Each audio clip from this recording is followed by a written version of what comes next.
Well, good afternoon. Welcome to Game Day Live on the Sportsman. And what a game it is. Betfred Championship Grand Final action here in York as the Knights take on Toulouse. First place second in the Betfred Championship. Silverware on the line. Alongside me for this one, Paul Rowley. And Rolls, Grand Finals, they're always special days. This today feels like it could be an absolute classic. Absolutely. I think it's obviously the end of a long and arduous year. Both clubs have aspirations for Super League, so there's a little bit of interest there from outside, just these two clubs in particular. And you've got to say the credentials of both clubs are fantastic. Toulouse been there before, York not so. And so yeah, it's all built up for many reasons to be, like you say, a classic. It's a fascinating matchup. York have been so good all season. They've not lost since April. That they're chasing the championship treble, the Grand Slam, if you like, against a Toulouse team that you know they're going to be entertaining. You know they're going to be a lot of fun to watch. They're easy on the eye, but they're also a very good team. It's very difficult actually to pick out what happens today. Well, York are the favourites, but like you say, I think it's a real success story for both coaches, Mark Applegarth of York and Sylvain Hullers of Toulouse. I think both of them two guys have done tremendous jobs. The unpredictability of Toulouse always makes it interesting. Very capable side, but like you say, York at home, some fantastic players and recruitment during the year have made them a real solid outfit. So it's hard to pick a winner, that's for sure. But you've got to say York will just be a little bit favourites on the day. How much of a part will pressure play today? I'm not sure there's that much pressure other than the pressure that they put on themselves. I think both clubs have, in terms of the winner doesn't get up to Super League, so to speak. That's their aspirations, but this is totally about the silverware and bringing home that for the supporters and ending the year in a successful manner. So I think both teams will be quite relaxed coming into it. If anything, the pressure's on York in that respect, because like we said before, Toulouse are a little bit carefree, slight underdogs, and I think the style and manner in how they go about their business reflects that as well. So not too much pressure, but if there's any, then a little bit on York. Well, let's hear it from two men trying not to show the pressure. The two head coaches from Toulouse, Sylvain Hullers, and from the York Knights, Mark Applegarth. Mark, thank you for joining us. Obviously a massive day for you guys. What's the week like been building into this? We just try keeping it as normal as we can, if I'm honest with you. Similar to what we said against Halifax, just focus on yourself. Try not to play the game too early in your heads and just keep your build up as normal as you can. Obviously, it was nice to be able to sit back and watch the game, the day after ours. Could have gone either way. I thought Toulouse showed some excellent character to get back into it, and we know we need to be at our best again today if we want to lift that shield at the end of it. It was perhaps an uncharacteristically frantic game against Halifax at times last week. Have you sort of spoken to the group about just cutting the errors out, calming things down a little bit at times today? Yeah, I think you can speak to a group as much as you like about it, but they've got to go through that experience, haven't they? When you boil it down and you look at it objectively, after last time we played Toulouse, we then had a 10-day break to try freshen players up. We then went into Doncaster and we were fortunate enough to get a good score on them, 56-0 I think it was. We then played Batley and Batley's a tough game, but with all due respect, they didn't have too much to play for, and we had that game won in 30 minutes. We then got another week off, so it was good to get in a tough game where we had to show some character and sharpen us up. So when you boil it down like that, I think it was perfect prep for a game such as this. So we know we need to be better. Yeah, we put a lot of pressure on ourselves. I think a lot of that though, you've got to give credit to Halifax. I thought they're an outstanding team and really physically give us it, and they've got some strike there, haven't they? And it'll be the same again today with Toulouse. They've got some great players all over the park, and first versus second in the table, so it should be a cracking game, all being well. You've obviously been on a remarkable run with no defeat since April. Does this feel kind of like just one more hurdle, one more job to get done before you can really reflect on that achievement and enjoy what you've done? Yeah, I think so.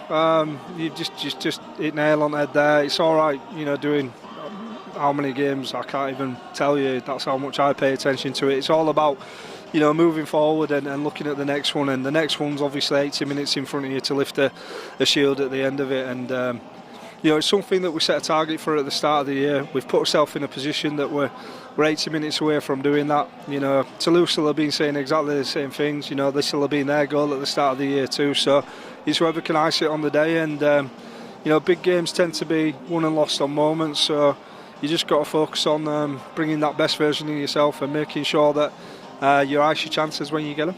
Just finally, there's 5,000 plus tickets sold, which I'm fairly sure will be a record today. You're going to have the backing of a lot of fans. Feels like it's a significant day off the field as much as on the field for the club, isn't it? Yeah, I'm just really proud that, you know, the York public's come out and supported us as we knew they would. You know, I've said all along that if you get this team in the right league, you know, in terms of Super League, that the public will be fully behind this. The city itself just loves sport in general. They get right behind, you know, any sporting team, and you know, they've definitely come out in numbers to support us today. So proud of that. But as I say, we're just going to focus on what we can control, and that's putting in a good 80-minute performance against you know, a good Toulouse team. Well, best of luck today. Thank you very much. Well, thank you for joining us. Firstly, a big game. Has your trip over been okay? Has your preparation been good? Yeah, thank you. Yeah, it's been very, very good. You know, like, I mean, I can thank enough our club and our team. You know, like to make us like more comfortable. It can be like to travel here and have a cracking game. You pulled off a remarkable comeback in the semi-final against Bradford. How much confidence has that second half performance given you? Yeah, it's part of them games, and you know, like obviously when you 14 nil down, you know, it's and to come back and to win against, especially like against Bradford, which are a very good and strong side. It's good, but you know, like today will be another game, and I mean, we build up through the season pretty well and nicely. So, but this game is going to be a different one, and one we're ready to go. York obviously in fantastic form this season, but do you think you've found a way that you can hurt them? Do you think you found ways of beating them? Yeah, I mean, you know, they've been great all year, you know, like so they are there, you know, like for a reason. So you know, like it's a pretty similar team than us, you know, like they work hard, they really work hard, you know, like I think Mark Apple has done a very good job with them. They go on with efforts, you know, and so we know what we're on, and it's going to be a tough battle out there. You've got to this stage for the last couple of seasons. Do you think you've learned from those experiences? Do you think you can take things from those games into this one? Oh, definitely. You know, like when you know, it's they're different games. You know, like a different occasion. You know, like the game is pretty much the same. You know, like on the pitch, but the occasion is different. And managing a little bit of emotion, it's one thing. And yeah, we've been there like a few times. So you know, we've learned quite a lot. And last year was a little bit different. You know, so Wakefield like. We're really strong, and then 2 years ago we lost our home, you know, against London. So that one probably hurt us more than last year. So you know, like we're hoping then to be on a right side this season. There's a bit of wind about, but other than that, conditions are perfect. The sun's out. Does that suit you? Yeah, I mean, you know, like we're gonna have to deal with it the best that we can, and but the pitch is fantastic. And you know, it's a great stadium. We love playing here, and you know, we love coming here. So you know, like it suits, I think, both sides, and it's going to be a hell of a game, I think.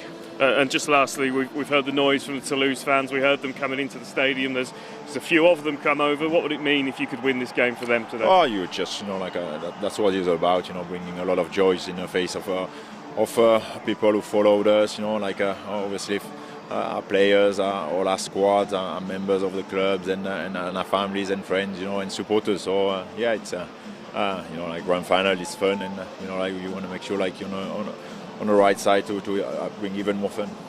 Well, best of luck today. Thank you. Well, both head coaches seeming pretty relaxed. Let's have a look at the teams that they are putting out on the field for this Betfred Championship Grand Final. Starting off with the York Knights, the home side.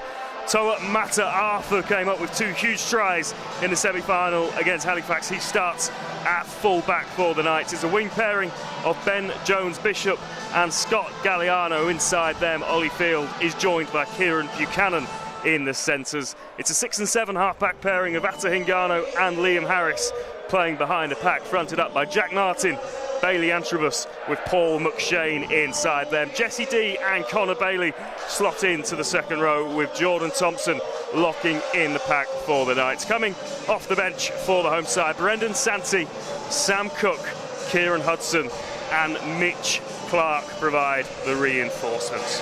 For Toulouse, their third consecutive Betfred Championship Grand Final. They start off with Ollie Ashelbot at full-back.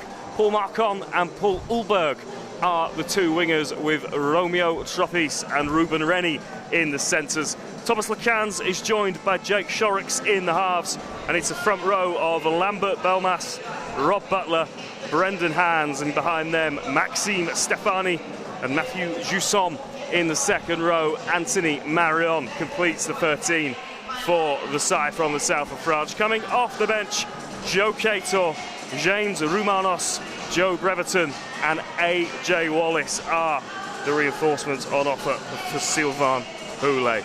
Atmosphere building up around us. Plenty inside the stadium, over 5,000 tickets sold.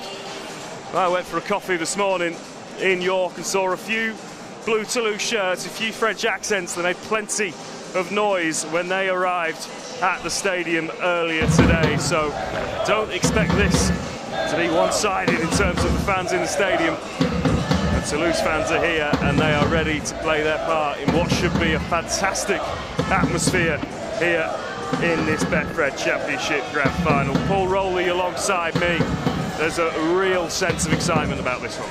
There's a bit of a party atmosphere, isn't there? Like you said, there's a lot of people from York come out to support the club today and hope they bring it home in the manner that they feel they deserve. But there's a cluster of blue and white replica shirts over on that far side. They're very, very vociferous, very noisy, and so yeah, they're creating quite a bit of atmosphere. They're certainly in the partying mood. But just looking at the both sides, the standout for me is the spine. So that both fullbacks, both sets of pivots, hookers and loose forwards have a real mix of experience and quality. I think both teams are really strong in the pivotal areas in that respect, and so that says to me, and that points to me, that it's the soldiers, the people in and around them, who are going to have to effectively, when we speak about fundamentals, they're running the hardest, tackling the hardest.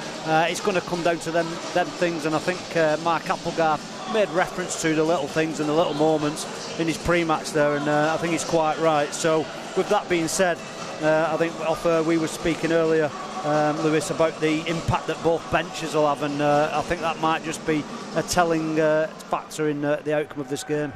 Toulouse have beaten York this season, one of the few sides that they have in round 2. 7 points to 6 on that occasion back on the 23rd of February, but this York side haven't lost a game since April. They come into this in fine fettle. I don't want to say the only risk, because Toulouse are a very good team, but they're going to have to work hard to keep complacency out of their game. Yeah, definitely. I think Toulouse is that team that kind of you don't want to play, because they are the unpredictable team. I think all the other teams in the division in England, you can pretty much gauge and predict how the game's got to go. You can clearly see an underdog and a favourite in all of them games. But when Toulouse are involved, there's always that air of unpredictability, partly due to the calibre of players they've got. People like Ollie Ashelbot, who's been here about 4, 5, 6 years, I'm not quite sure, but he's one heck of a player. He's got pace, and like I said before, when you start looking through their team and you're looking at Jake Shorrocks and Brendan Hans at hooker there, and at the loose forward Anthony Marion, who's been in and around, there's a lot of experience, a lot of know-how. And like I said before, a lot of the ability to run as well. They take the line on, don't they? They beat people, and they score tries. I watched them against Bradford a couple of weeks ago in it's terrible conditions, to be fair. It's unlike today. It's sun shining today, but there is an almighty wind, and their ability to play the conditions was fantastic on that occasion. They come away with a really good win. So. It's a fine margin day today, absolutely. You just think that maybe the vociferous fans from York, the sheer weight of numbers from them, will just maybe carry them over the line when they most need it. So both teams in the tunnel, ready to go here ahead of this Betfred Championship Grand Final. York, of course, as we mentioned at the top of the show, going for the Grand Slam. They won the AB Sundex 1895 Cup at Wembley in June. They lifted the League Leaders' Shield against Batley here a few weeks ago, and now they look to complete the set in the Grand Final against Toulouse Olympique, who of course are competing in their third consecutive Betfred Championship Grand Final, looking for a better result this afternoon here at the LNER Stadium. As you mentioned, clear skies above us, a bit of a breeze knocking about, but a real buzz, electricity about the place as we get ready for this grand final. So here we go. Here come the teams. Liam Harris leads out York to the pyrotechnics, the fireworks, the noise. And it is game on here in York. Silverware on the line. A full season of work in the Betfred Championship comes down to this for these two teams. First versus second, so undoubtedly the best two teams in the competition, putting it all on the line this afternoon. It's fantastic to be able to bring you this one on the Sportsman. Thank you for joining us for this game and all of our live offerings this season. We've had a lot of fun, but none of them feel quite like it does here in York this afternoon. The two teams lining up ahead of kickoff. Tom Grant is the man in the middle, our referee this afternoon. And we're almost ready to go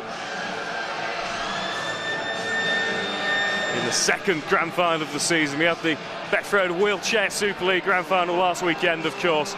Here in York this afternoon, the Betfred Women's Super League follows us. And then, of course, we are at Old Trafford next weekend. But it is all about the Betfred Championship for the next 2 hours or so. York in their traditional black and gold hoops, kicking from left to right on your screen. Toulouse in their light blue and white strip, just in one final huddle. The last few words of wisdom, words of encouragement. They're coming to a place, it's been a very difficult ground to win at this year, but when there's a trophy on the line, it all feels very, very different. So Toulouse will get us underway. Ollie Ashelbot has the kicking tee and the ball in hand. And we've spent a week, a season really building up to this one. We are finally ready to go. 80 minutes away from crowning the winner in the Betfred Championship. Here we go. York will get first taste of the football, and it's already a more routine start to the game than what we saw here in the semi-final last week. But that is a fantastic response from Toulouse. Great kick chase, and York will start this set on their own 10-metre line. It does feel like an opportunity for either side to set the tone in this game, Paul. Yeah, absolutely. There'll just be, all the chat will be around completing, getting through them first 3 or 4 sets and then starting again from there, trying to gain some ascendancy via field position. So it's just tough carry his head down and get to the kick is the main objective in these early exchanges. So York up over their own 30-metre mark. Paul McShane in there at dummy half, former Man of Steel, former Betfred Super League Grand Finalist, of course. Wealth of experience to bring to this York side, who comes out to Liam Harris, who was the top point scorer in the Betfred Championship this season with 232. He'll be key again. Jesse D puts a big shot in on Ollie Ashelbot. And already the crowd inserting themselves into this game. Plenty of noise around us. Toulouse start their first set inside their own 20. York will have been pleased to just get through the tackles, put a kick in and get into the arm wrestle rolls. Yeah, a good kick from Harris as well. Found grass, didn't he? And then they backed it up with a great chase. It really restricted Toulouse here, I think, to, 10-15 metres, 4 carries in. You've got to say, just on the early exchanges, York's working and around the ruck. Slowing the ruck down has been a little bit better than the first set from Toulouse, as Toulouse get that offload away. Yeah, the offload away, and here goes Ollie Ashelbot. Now they bring it out to the left-hand side. Toulouse throwing the ball around early on. Ruben Rennie goes through, gets another offload away. Good progress made on that tackle from Toulouse. This is the last, but an opportunity to try and bury York into a corner. They'll come out to the left-hand side. LeCans will just stab one through, takes an awkward bounce, and Ben Jones-Bishop goes back to mop that up. But a hallmark of this Toulouse side for the last few years is that willingness to play from deep. Yeah, I mean, there's the warning shot, isn't it? It's probably the best thing that could happen to York as well, because if they're under any illusions, if there was any complacency, which I'm sure there wasn't, then that's just been taken right away there. But the threat of Toulouse and, like you said, the willingness to shift the ball or offload the ball at every given opportunity is there and evident in that right within that first set. So McShane again at dummy half just brings us out to the left hand side with a short ball. York just keeping it with the tram lines for the time being. Playing amongst a few black and yellow balloons that have drifted onto the field. Kick comes in early on from Liam Harris. Ashwell Bott will just drift across and bring us out to the right hand side to Paul Marcon, who is stopped on the 30 metre mark, sorry. And Toulouse already making some decent progress. They've started the first 3-4 minutes of this game brightly, and here goes Ashwell Bott again up the middle. Already some really bright touches from him, the former Widnes and Huddersfield man. And then a slightly more industrial effort from Lambert Belmas, one of many France internationals on the field for Toulouse, who again look to try and add a little bit of invention as Rob Butler gets an offload away, and they've got space over on this right hand side. Tackle made, this is the last but first attacking platform of the game for either side. Toulouse have an opportunity to put a kick in here. It comes out to Shorrocks, they'll come short side, keep the ball alive, still keeping it alive, and York's defence just does enough to shut things down over on that far side. But you mentioned the word warning shot, Paul Rowley.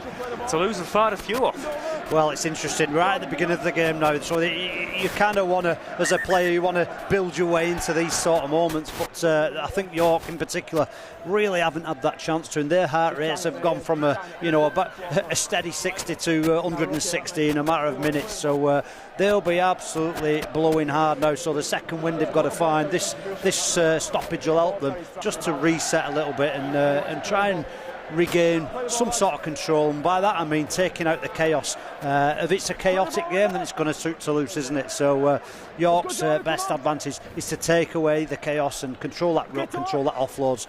I'm sure that's a message that Mark Applegarth will be ringing in their ears. Well, slight concern for Toulouse. Anthony Marion was down in pack play receiving some treatment. He's back up on his feet and back in the defensive line, but you just wonder if York might fire a few big middles straight at him after seeing that. They're out on the left-hand side. McShane brings a short, and that is exactly what they do. He's level to it, Marion, so McShane again out to the right to Thompson. Harris will kick from inside the 40, but didn't quite reach the 20. Good touch finder though from Liam Harrison, just perhaps restoring a little bit of calm from a York perspective. Yeah, there's some game sense in there. I think that's player 3 as well, so there's a little bit of game sense. Just wanted to change the trend a little bit, like I said before, take away the chaos and put that control back in the grip of York. So whilst early, really sensible kick from Harris, and again it just takes the tempo out of the game, and because I think if it go toe for toe, I think York have got them in the middle. I think they're a little bit tougher, a little bit tidier within their middles and within their bench, but the chaos suits Toulouse for sure. So Toulouse again with ball in hand, just up towards the 40, and now they will look to go from one edge to the other. York's defence level to it. Toulouse will come short side. Lacans drops it off to Ruben Rennie up over the 40. Already proving himself to be a handful with ball in hand this afternoon. Out there come again Lacans. And now they look to spread it all the way across. And here's Ashwell Bott again. Can he engineer some space? Gets away from one tackle eventually. Brought down, but there's going to be a penalty. Jake Shorrock's just been hit late off the ball. They've gone width, a lot of width right to left, and then gone on a double shift, gone straight back at them. Really good skill from Toulouse. The pass is right on the money, but just a little bit late in that one. And I thought they were lucky previous set where Marion went down, just got a little bit hit a little bit late, but on that occasion it's Shorrock's got late, and they're going to take the 2 and try and get on the board first. So it's really kickable. But nevertheless, you'd want to have a chase on the back of it. I'm not quite sure which way that wind's going at the minute. I think it seems to have settled down somewhat. Yeah, but the balloons are swirling round still on the pitch, so yeah, it's no particular direction.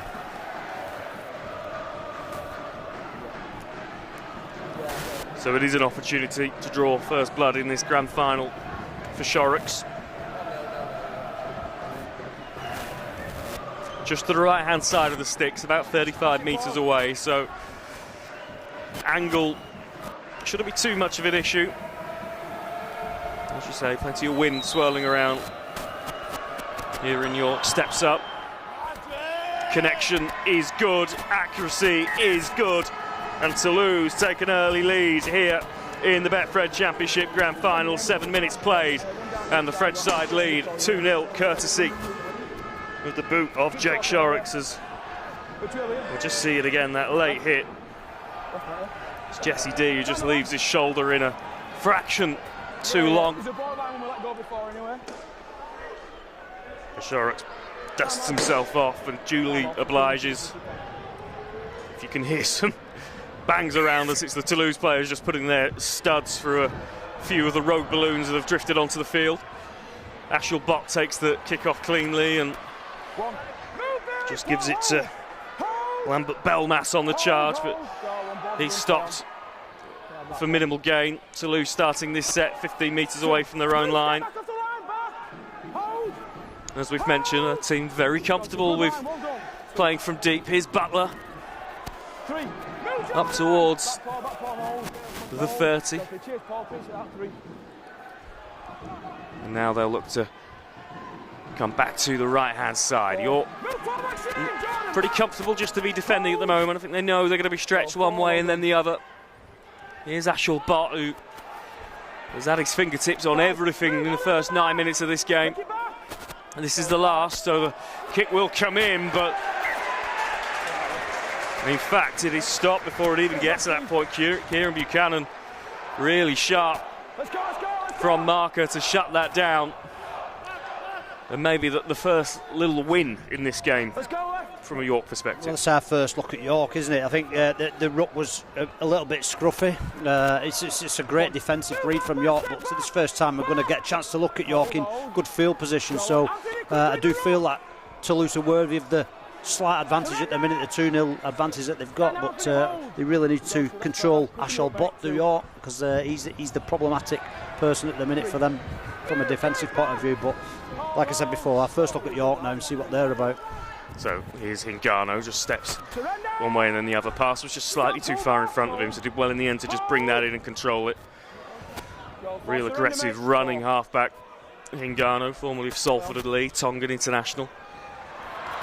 Connor Bailey has a crack and makes some decent progress, so last tackle, but York Knights in striking distance for the first time, and they'll play on the last. He kind of steps inside, and perhaps not the percentage play from Liam Harris, but they did have some joy with that move on 2 occasions last week, so you can perhaps understand why they look for it again. Yeah, and you can see now they're building into the game, aren't they? You know, this is a really big defensive set for York to again keep hold of that field position in that next set, and then maybe pull the trigger a little bit more as the Toulouse team just suffer a little bit what York have been doing for the last 5 to 10 minutes, a little bit fatiguing them legs, having to defend back-to-back sets.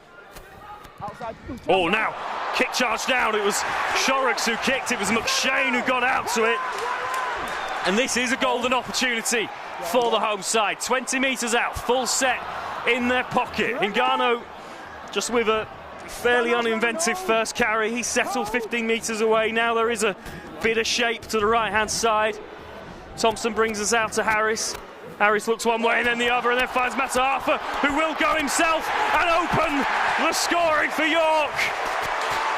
Just like he did on that right edge against Halifax. Toa Mata Arthur throws the dummy, goes through the gap, and the first try of the Betfred Championship Grand Final goes to the York Knights and Toa Mata Arthur. Yeah, you've got to say, for all Toulouse's bright start to the game, the minute they've had to be asked some questions defensively. They haven't shown too much resilience there. I thought they'd looked at York have got the nose through with straight up carries, and the first time they've gone on that shift, it's Harris just getting across the field, and left edge just misreads there, and he's too big, this guy, isn't he? He's such a good player, too strong near the line, so yeah, just really clumsy, if I'm being honest, from a left edge. They look slightly lethargic as a team, Toulouse, defensively. You've got to hope that they're going to have the lion's share of possession from their point of view, because I think York will, they make meters too easily against this team, who laterally just seem a little bit, like I said, lethargic, heavy on the feet maybe. And it was a simple, well-worked try from York. And like I said before, this guy, Toa Mata'afa, is certainly a gun player for York. Well, York, perhaps unsurprisingly, the top scorers in the Betfred Championship. 764 of them in the regular season, so they will take the chances on offer, and Toa Mata'afa continues his red-hot form. He was the game breaker, the difference maker in the semi-final against Halifax, and he's shown that early on again in the grand final. Liam Harris with a difficult conversion, pretty much from the touchline, maybe a foot in. Very, very good with the boot, but not easy kicking conditions, as we've mentioned.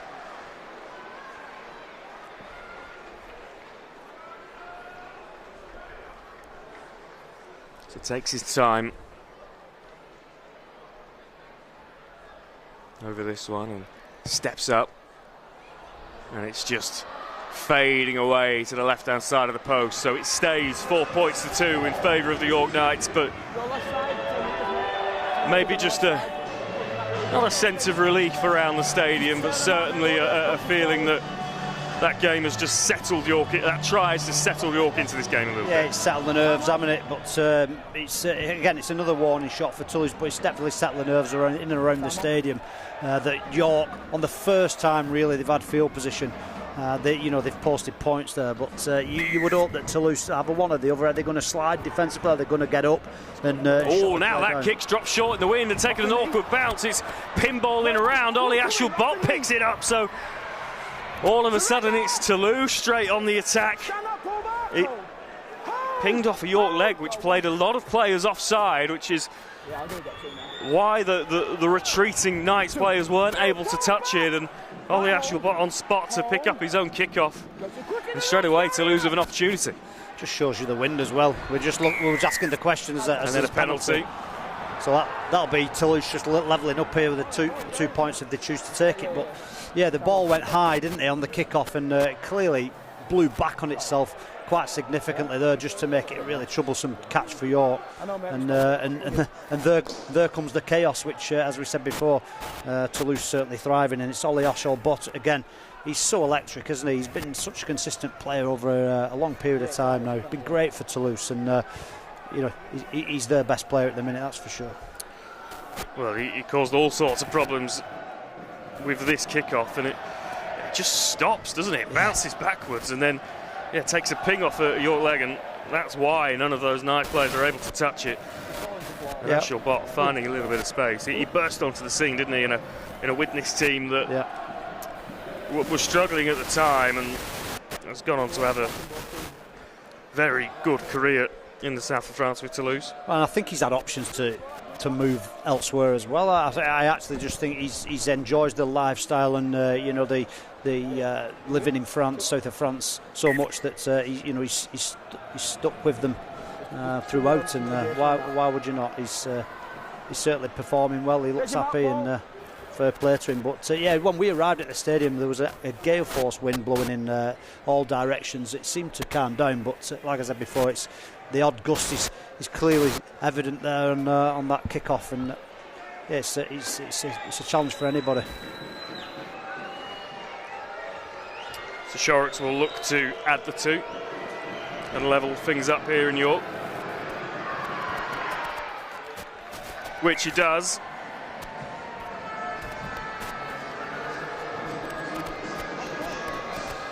So we are an even ball game here in the Betfred Championship Grand Final. As we see Belmas winning his side a penalty in the middle of all of that chaos. In fact, just before it, York have made their first change. Brendan Santi coming on to replace Bailey Antrobus, so an Italian international replacing a Welsh one. Got to ask, what was the penalty for?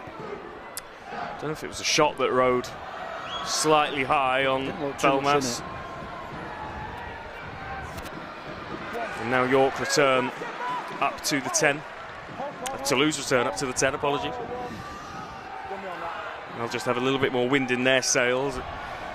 Funny how a game of rugby league can change with the bounce of the ball. Though, with York, look, they seem to control everything. The rucks control, but it's just that one play. They've got to really concentrate for the full set of 6, because they just have that one play, don't they? Where I say Ollie Ashall, but generally pops up in and around play 4 and gets them on the front foot. But yeah, great set from Toulouse, this one, making some easy meters, strong carries.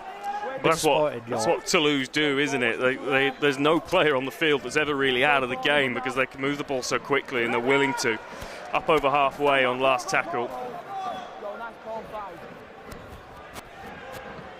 Shorrocks puts that one high up into the air for Galliano to deal with, which he does, and it wasn't an easy take for Scott Galliano. 18 tries in 2025 for the former Sunshine Coast Falcons product, and wins his team a penalty. It was a great catch, wasn't it? Going backwards as well, really difficult catch. The ball's gone in the air, like we said before, pointed out. A lot of movement in that ball, and he's just got a high tackle there. And if the ref was in any doubt, the 1,000 or so fans in that section there from York let him know, and just encouraged him to put mouth to whistle on that occasion.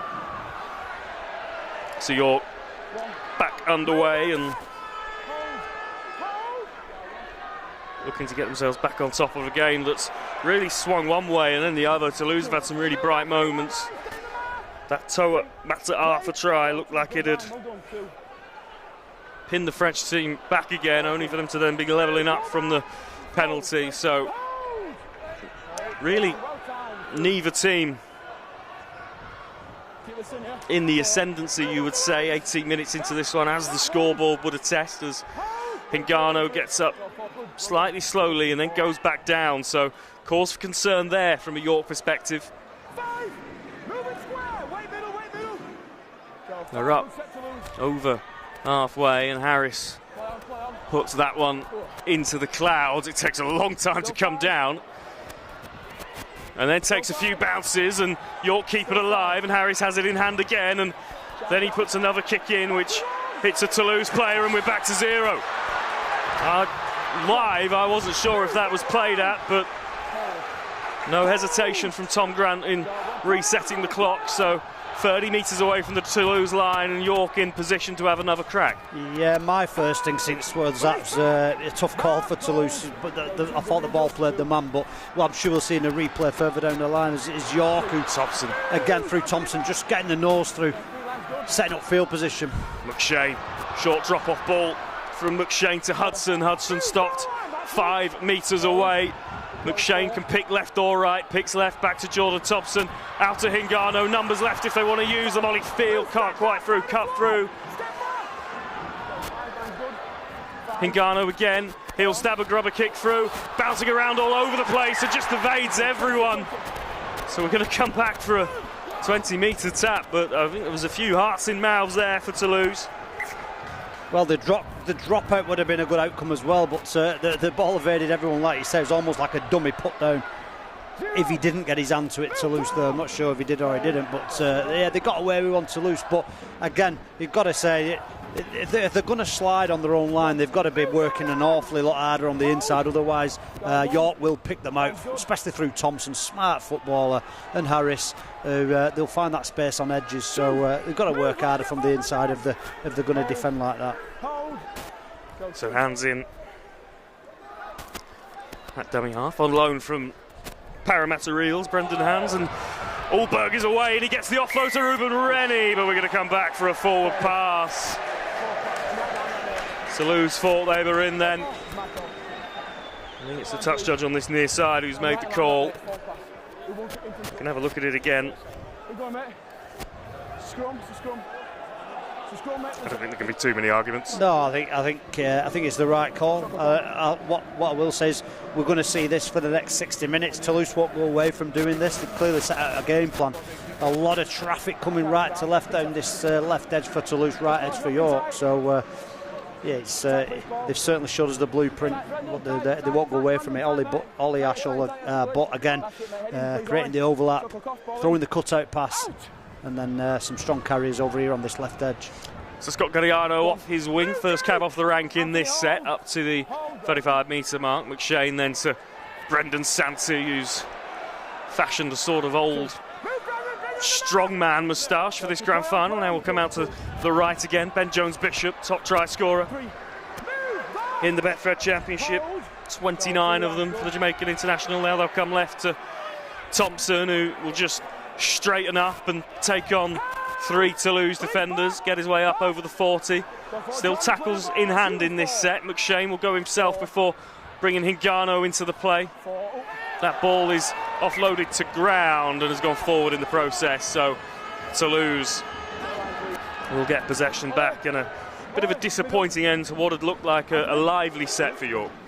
Yeah, it just doesn't feel like they've got going yet, does it, York? They've not been able to sustain some large periods of pressure on this Toulouse line. It's just ended with a little bit like that, with an error or changeover, and Toulouse have managed to manipulate a half break and get themselves out of trouble. So you've just not quite got into it yet. So really need to put a couple of good defensive sets together and really contain this territory for Toulouse and put them in these corners. So it's an even contest. It's as we predicted, hard to call. Ruben Rennie just bumper carring his way through a few York defenders there. He's had a bright opening 23 minutes of this game. Really does feel like this game will be on a knife edge as Butler crashes over halfway.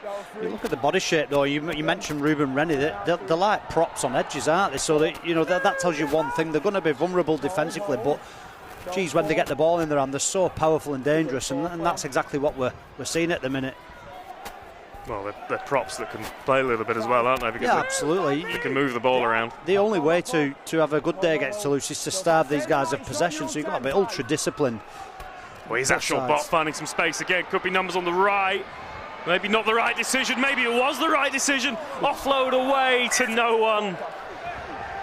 Oh, Mathieu Duchamp did all sorts of good work there before just chucking that offload away. Maybe he'll look back at that and think he could have found someone in some space. Yeah, they could have got a penalty as well. I think it was unfortunate. Again, it's Ollie Ashall, but is it late off the ball? Just pretty much identical to the previous one that they got, but nothing forthcoming. I think the referee played advantage, and it was a try scoring opportunity, but I thought he might have come back for the penalty. So York with ball back in hand up to the 30. Harris at acting half, just to Jones-Bishop, who is met well. Manages to shrug players off in the ruck though, so it's a decent speed on the play of the ball, and Matt Arthur gets York on the front foot again, and now D finds some space, brings it out to the left-hand side to Field to Galliano. He steps inside, eventually stopped, but York have eaten up a huge amount of real estate in that play. Out it comes to Hingano. He'll look to stretch it back to the other edge. Here's Harris. Short ball from Harris to Connor Bailey, who's stopped 13 metres away. Harris goes himself from dummy half, then gives it to Hingano, who stopped a metre away, and York will turn the ball over on the last, but right on the Toulouse line. Well, survived again, and that's probably the word to describe Toulouse and how they defend at the minute. It's surviving when they're having to defend. It's great work from McShane, the old campaigner there before. Matt Arthur just injects himself into the game. I'd like him to inject himself more into this game. I thought they missed a trick there. Harris just went back to the left. I thought he was off the back. They should have played the full back on Rennie, who looked really heavy-legged as they win a penalty. But this is what I'm talking about with York. Just as Toulouse look like cracking, York just take the foot off the throat, and I'm sure Mark Applegarth will be saying when they get them in at half-time, as there's 15 minutes to go, he'll be saying that they're their own worst enemy at the minute. I don't think it's. I think they're just giving Toulouse too many free outs, whether that be a loose tackle or a penalty like we've just seen. But they've definitely not executed in the moments where they could have done. Like that previous set is York. So decent territory made on that kick. I think maybe wind assisted. It does look like it is perhaps blowing from right to left. It blew back last time. So well, yeah, maybe it's blowing in every direction. Toulouse up over halfway.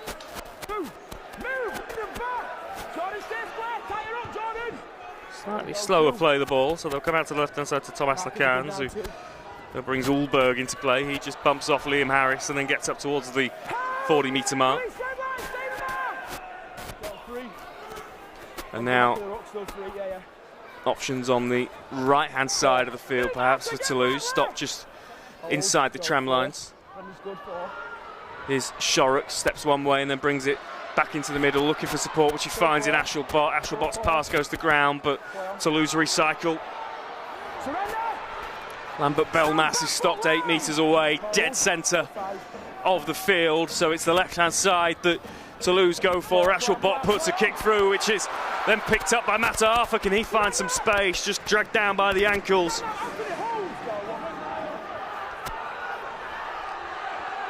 And York straight away up to the 30, so both teams, it feels, just able to get out of their own yardage with relative ease. Do you know, I thought so far in this game it was a real tired defensive set from York. I was watching Matt Arthur try and pull middle across just to make up the right numbers. A fullback's job's to make sure they've got the right numbers in the right spaces. They've got a wide 6 defensively. He wanted 7 there, but they were non-responsive. They weren't responding to him, and Toulouse just missed the trick there. There was a big space. Well, Thompson gets on the end of an offload and he's up to the 40, so decent progress made in this set. This is the last. Out it comes to Liam Harris, who then spins it out to Hingano, who puts one high up into the air, but taken in safely by Paul Marcon. He's not seen much action, has he, Marcon, just in these opening encounters? It's been mostly on this near side, hasn't it?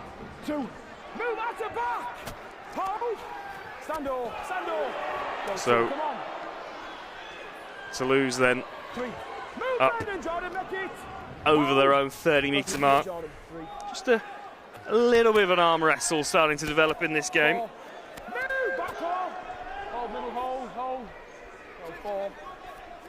Joe Cater and Joe Breverton onto the field for the French side. Jesse D makes a strong challenge and Shorrocks will kick from just inside his own half. Matt Arthur just has to deal with an awkward bounce, but does take it in cleanly, and he'll look to return up over the 20 and gets a couple of metres after contact there as well. Harris now brings us short side. Here's Ben Jones-Bishop, he's up towards the 40, so straight away in this set, York finding metres again early on. And now Mitch Clark onto the field. His first involvement, plays the ball just short of halfway. Stefani still in the ruck, but referee says all okay, so Harris will be stopped just short of the 40-metre mark. Here's McShane getting to the play the ball late and finding Buchanan. Buchanan almost engineering himself a little bit of space. Last tackle out to Harris. Harris looks to kick but then keeps it in hand, and here's Hingano, and there could be numbers on the left hand side if they use them. Hingano wrapped up, and then a bit of a volley that from Harris, and in the end Marcon just has to go back and clean up. But York playing a little bit of a chaotic football there. Oh, well, I thought it was great. It was great. And then another penalty. It's a bit of a theme, isn't it, developing, that York just allowing Toulouse out of jail really with penalties early on in sets. Well, I thought that previous set from York, they churned up some. They got through 5 tackles really quick. 1 out carries. The ruck was messy, but they made 10 metres each carry, got themselves into field position. And you're kind of thinking when they're going to pull the trigger. They pulled it on the last tackle, but made the wrong option again. They hit Angana on a short ball. It was a great spot from Harris, but the end of it was poor and chaotic, like you said. And then they flip it over like that after such a good set, strong set with the ball. Such a dangerous last play. Toulouse are in chaos. They're blowing. and they give him the easy out, and this is just playing into Toulouse's hands. He'll be really disappointed, Mark Applegarth, at this point. Well, the party atmosphere that both sets of fans have brought to the pre-game has kind of changed into a bit of nervousness, a bit of tension around the stadium here. There is absolutely a game on in this grand final as Breverton carries up towards the 30. And now they'll come out to the left-hand side with Cater. He'll keep the ball moving, and Ashel Bott will insert himself into the line from full-back. Just about kept on the safe side of the horizontal in that tackle, so no penalty, and Ruben Rennie brings us out to the right-hand side. James Romano fresh onto the field as well. He'll settle 15 metres away. Shorrocks with ball in hand on the last tackle. Big miss-out ball, and there could be space. Mocon juggled it and then threw it offload into no man's land, and York survive another scary moment on that edge. Well, Silva Hules will be something similar, won't he? They seem to be almost scoring 2 or 3 times, and again, just that final pass just gets a little bit chaotic. Instead of taking the tackle or putting the foot to the ball and creating a repeat set. So, but what would be interesting if Toulouse did get over the try line for another, put themselves in front, what would that do to the atmosphere and the pressure that York have put upon themselves? So York recycling the ball themselves. Oh, now that has surely gone forward. Yeah. Yes, it has. So it will be Toulouse ball on the 40, and perhaps their best starting position on a set for a while in this game. 8 minutes or so left in this first half, and you mentioned the atmosphere might change, the whole complexion of the game might change if Toulouse can engineer something here. Well, it's interesting. Obviously, Toulouse have got a style that they play, and they've not gone away from that. I think with York, all they need to do is to play tough right up the middle. I don't think they need to be overly complicated against Toulouse. Like I said before, I think the way forward with them is to try and drown them in this area in their own end, and just strong carries, quick play the balls, and kick and defend for your life. And this team will crack. Toulouse will crack defensively, but their inability to do that is just feeding Toulouse. And like I said before, they're a dangerous team. We've got a lot of experience, a lot of players who can create something special. Well, now there's something going on in backfield here. It's Brendan Santi at the heart of it. I can't see who the Toulouse player is that has fallen foul of the Italian international. Now it is on. Evidence, if you needed it, that tensions are high in this Betfred Championship Grand Final.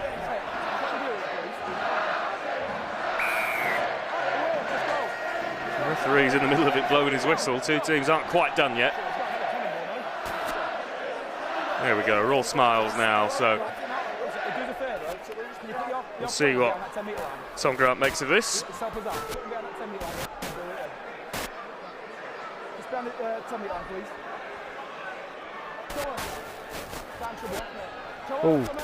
Yeah, he's took exception with what he considers a cannonball tackle, doesn't he? The Toulouse hooker, Brendan Hans.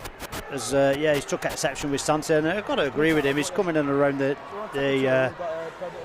knee area, so I'd like another look. Have you got anything else after that? Who comes in from York?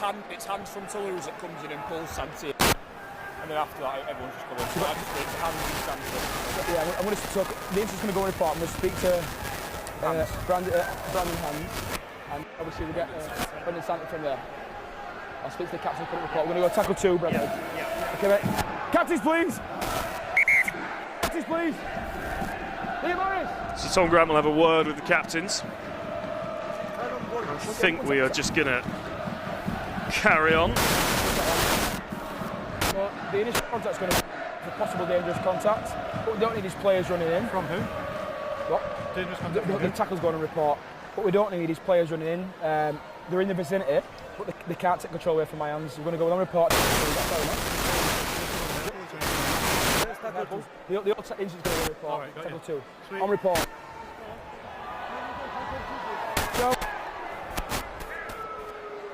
So the tackle goes on report.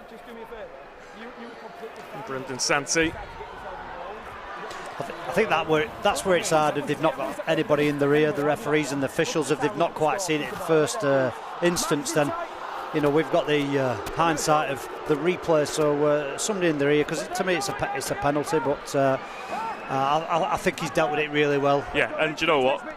Just coming back to the second tackle, instead of giving any kind of penalty for the escalation, just keeps this grand final moving. Perhaps the only negative from a Toulouse perspective in that is that they were building a bit of momentum, and now York have had a chance to get a little bit of a breather and reset themselves as Cater looks to go through, and then he cops a high shot, so it will be a penalty, and it's Brendan Santi again in the middle of it all. Yeah. Just happy to play the pantomime villain for the time being. Yeah, you would think. They're playing into Toulouse's hands. Yeah, they'll take the 2, won't they? Put themselves in front, 6-4 up. Time's running out, 7 minutes left of this half, so it'll be 6 minutes, and time is pressure for York. They might have actually picked 2 high tackles in that. I think Thompson and Santi made sure that they got him. But if you're Toulouse and you're coming to York, you know what you're walking into. You're a side that's won every game, so with every win comes pressure. The pressure's on them. They can give them the favourites tag. There's a big crowd expectant of a trophy lift at the end.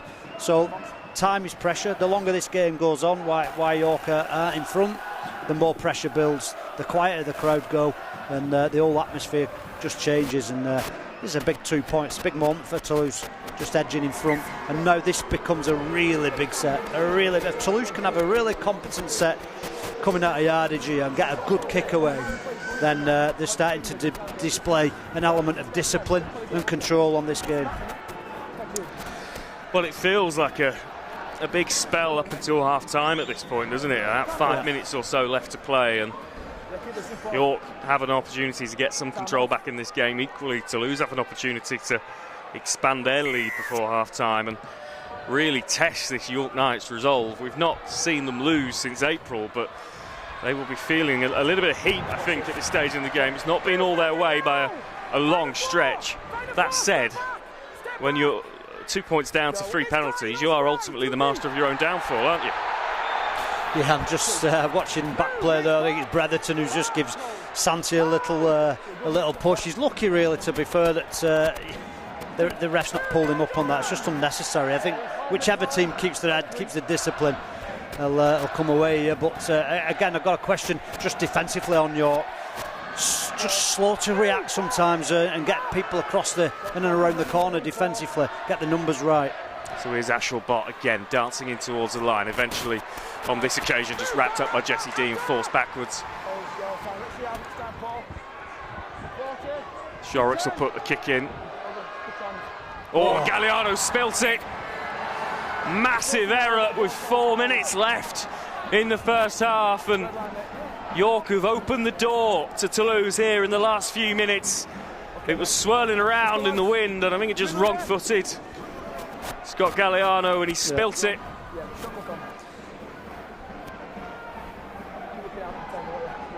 And Toulouse now, well, they'll be licking their lips at this, because they have been on top in the last few minutes of this game amidst all of the nonsense in backfield and teams coming together. Just feels like they are starting to get a little bit of control. It's a shame, because a good set from York. I thought they dealt with Ollie Ashelbot really, really well, comfortably. Took the sting out. It was a slow ruck. Some great pressure from Jesse D, who's been good for York. Been really aggressive defensively. Just an unforced error there. Just give Toulouse a huge opportunity. So what can the side from the south of France do with this set? Romanos is stopped 8 metres away. Now they'll come to the left-hand side to Joe Cater. He'll try and muscle his way over, but he's shut down. York's goal line defence was good last week in the semi-final. It needs to be good again here. Rennie almost finds a way through. Couldn't quite get the offload away, so he stopped 5 metres away. Ashelbot in at acting half, out to Shorrocks. Short ball from Shorrocks to Romanos. Romanos is stopped 4 metres away. This is the last, so Toulouse with one more opportunity to make something happen in this set. Shorrocks steps back inside and then throws a pass out to the right. Still alive, but all a little bit messy, and York will shut that last play down and get the ball back 8 metres away from their own line, but they can take some confidence, York, with the way that they defended that out. Yeah, and they needed to, didn't they? It's interesting from Toulouse there, Ruben Rennie coming off that left edge, just linking in there over on that right, just causing some problems in and around the third defender in, but Toulouse will get another crack with the ball if they manage to get through this defensive set without any looseness and get some field position, so they will get another crack before the half-time hooter goes. It feels like a while since we've been looking to our right-hand side really in this game. A bit of a pattern of Toulouse just making York play out from their own half as Buchanan nearly gets himself 3, but he's stopped 25 metres away. Perhaps just the difference in discipline as well. Toulouse have not been giving York the penalties out of yardage that they've been afforded. That kick is deep and just takes a bounce for Marcon to deal with, which eventually he does, and then returns back up towards the 20. He's met by Mitch Clark and then put down rather unceremoniously. So Toulouse will begin this set 20 metres away from their own line, and now it's York who will look to try and turn the screw in defence. I think the big message is we don't give away a penalty. And now Ulberg comes off his wing and around the ruck and takes on a few York defenders, stopped by Thompson. Shorrocks with a drop-off ball to Cater. He's up towards the 40, finds his front, gets a quick play, so Toulouse will keep rolling this on. Here's Ashelbot into the line. There are numbers on this left. He'll choose to try and dart through the line himself, rides a couple of tackles, but then he's eventually brought down. This is the last, so they are into York real estate. Shorrocks puts another high kick into the air. Matarafa tasked with dealing with this one, which he does well, and then returns up towards the 10. But again, Toulouse doing a good job of just dictating where York start their sets, and then it's another York error deep inside their own half. Well, this is it, isn't it? This is it for York. They've got to be strong here, but yeah, it's done a great job there, Toulouse. York are really, that set in particular, they had a great kick from Mick Shane out of Dunby half. Applied numbers in tackles, 3, 4, 5 defenders on times. But Toulouse just stayed patient, followed the late retreats, got some field position, and then again another unforced error. It really is the tail of the first half for York. So what a platform for Toulouse. Should point out at this time that clock on your screen is not connected to the referee's watch. It is just a guide, so we may be into a little bit of added time. I don't think there'll be too much. We've got a stoppage for coming together, but other than that, not too many breaks in play. Ashelbot out to the right-hand side, just runs out of options and is eventually forced backwards by Paul McShane.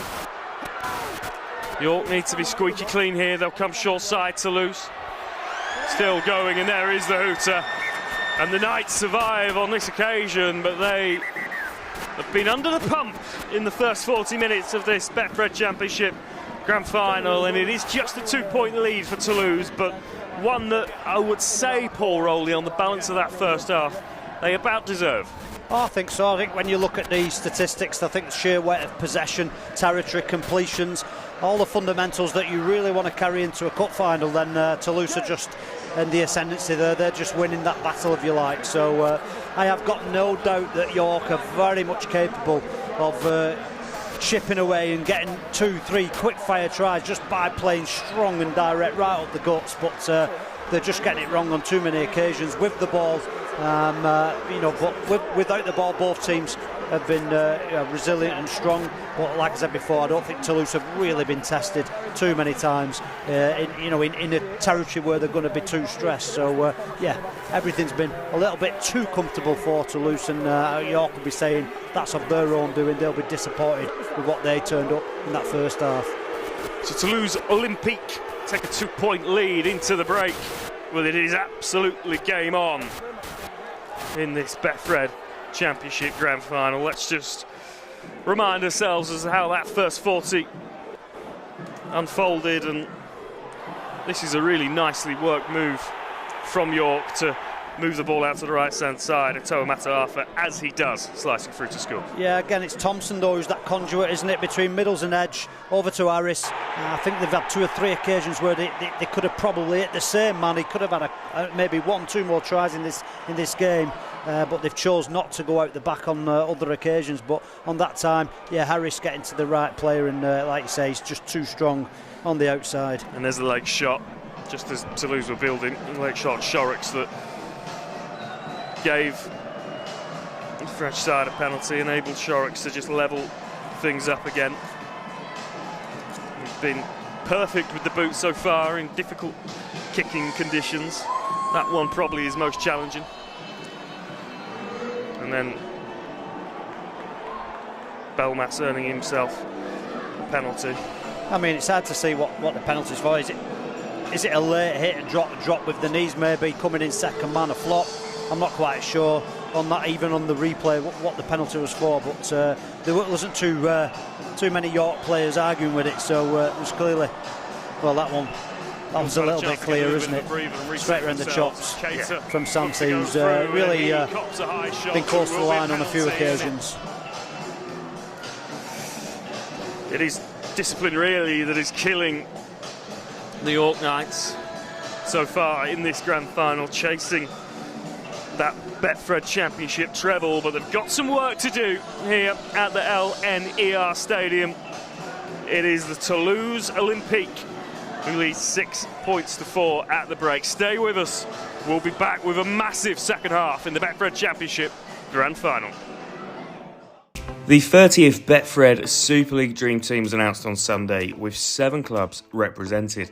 Unsurprisingly, Betfred Challenge Cup and League Leader Shield winners Hull KR were best represented, with 4 players: Dean Hadley, Petter Hiku, Jez Litton and reigning Man of Steel Mikey Lewis. Yeah, it's been a fantastic year for us. Obviously picking that Challenge Cup up, winning our first major trophy in over 40 years, and then obviously picking up the league leaders as well. It's gone very fast this year, but it's been a fantastic year for everybody who's involved in this club. There was reason for celebration on the other side of the city as well, with Herman SASA joining top try scorer Lewis Martin from Hull FC. You know, probably at the start of the year, I probably didn't think I was going to play round 1, and you know, to be sat here in Dream Team now, top try scorer in Super League, it's crazy. You know, it's overwhelming, but yeah, buzzing to be here, and yeah, really good season. Mike McMeekan made his return to the Dream Team for Wakefield Trinity, while St Helens were represented by Morgan Knowles. Leeds Rhinos have Jake Connor and James McDonnell in the side, whilst Amila Hanley makes his Dream Team debut after a stellar season for the Lee Leopards. The reigning champions Wigan have 2 representatives, Jay Field and Liam Marshall. More individual honours, including the Steve Prescott Man of Steel Award, will be handed out in a few weeks' time. But until then, it's all eyes on the playoffs.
So welcome back to the LNER Stadium. Half-time in the Betfred Championship Grand Final. It is Toulouse Olympique that are going against the script, leading 6-4 at the break, courtesy of the boot of Jack Shorrocks, who has kicked 3 penalties against Toa Mata Arthur's 1 try for the Knights. Paul Rowley alongside me, and Toulouse, it's ironic almost that they've scored all their points from penalties, because they've probably looked the more potent team. Absolutely. So you've got to say York's defence has, on the whole, been extremely good. They've been really physical, that's for sure. We just go through the opening This exchanges. is the one lapse in defensive concentration. But they could have repeated this. I feel York. I feel like that Toulouse have been a little bit slow on the inside pressure, on the push, and these opportunities have been there more often. Again, it's come through Thompson, who's really a pivotal player for York, to Liam Harris, and they've just picked the right player there. Just got on the outside of the 2-man, and Mata Arthur just going in on the edge before the ill discipline just starts to set in, and the self-destruction. On this occasion, late hit on Shorrocks, and Ashall Bottle will just keep churning them up, and it's a great kick from Shorrocks on that occasion. But that's the first of the 3 penalties, and York have just found their way back in. You didn't, like you say, you'd have never put it down as all Toulouse's points coming from goal kicks at this point. And that's a shoulder charge we found out at half-time, so another 2 points on the board for shoulder charge. Again, ill discipline, but again, strength of carry. We spoke about strength of carry for Toulouse and York in a cup final. The fundamentals being so important, but strength of carry from Toulouse has been great, and York putting the shoulder charge No on. investigation into what that penalty was for. No, that's a little bit clear. But again, Santi's come on. And he's tried to shake it up, but that is indicative of perhaps what York's problem has been. Brendan Santi, encapsulating it there, just a little bit loose, a little bit ill-disciplined when they haven't needed to be, and just looking a little bit rattled. The side who have already won the 1895 Cup at Wembley and the League Leaders' Shield, but they're under the cosh here. And the thing is, Lewis, this is a cup final, so I think on any given week. And playing in Championship without disrespecting other teams, you can probably get away with that because they're good enough, big enough, experienced enough to go down the other end and just get points. But ultimately, at the minute, when they're getting down at the other end, they're making the wrong decisions, or they're coming up with an error, an unforced error, and it's not quite working for them. So as time's going by, the pressure's building, they're forcing more passes, the accuracy's not quite there. And then obviously pay credit to the effort and resilience of Toulouse as well. This is a cup final, so it ain't going to be that easy. It's not meant to be easy, but it's certainly there for York if they can just straighten things up a little bit. Well, as the 2 teams come back out here in York, it is Toulouse who have the advantage, and just heard from the sideline that the message from Sylvain Goulet has been more of the same. Keep asking questions of York on the opposition line. Defence is what will win this game, and it's difficult to argue with that with just a 2 points difference at half-time.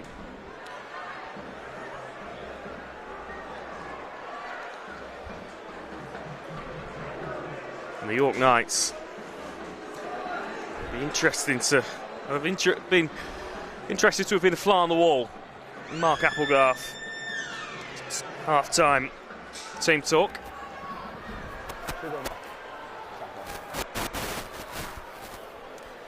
But it will be the Knights that get us back underway. And Liam Harris has the ball on the tee. So 40 minutes, who knows, maybe more, to decide who will be crowned Betfred Championship winners. Liam Harris kicks deep left to Ollie Ashall-Bott, and we are back underway in the grand final, and straight away Breverton will carry up, met by a welcoming committee of 4 York defenders. At risk of saying something obvious, the opening exchanges of the second half feel crucial as to who can regain the ascendancy. Toulouse will feel that they finished with the wind in their sails in that first half, but York will be hoping that they have used the break to their advantage. Cater out to Shorrocks. Matthew Dusson, he's tackled on the right-hand tram line. Here's Ashelbod again, who was really lively. Short ball from him, cries for forward from the York defenders, but nothing given.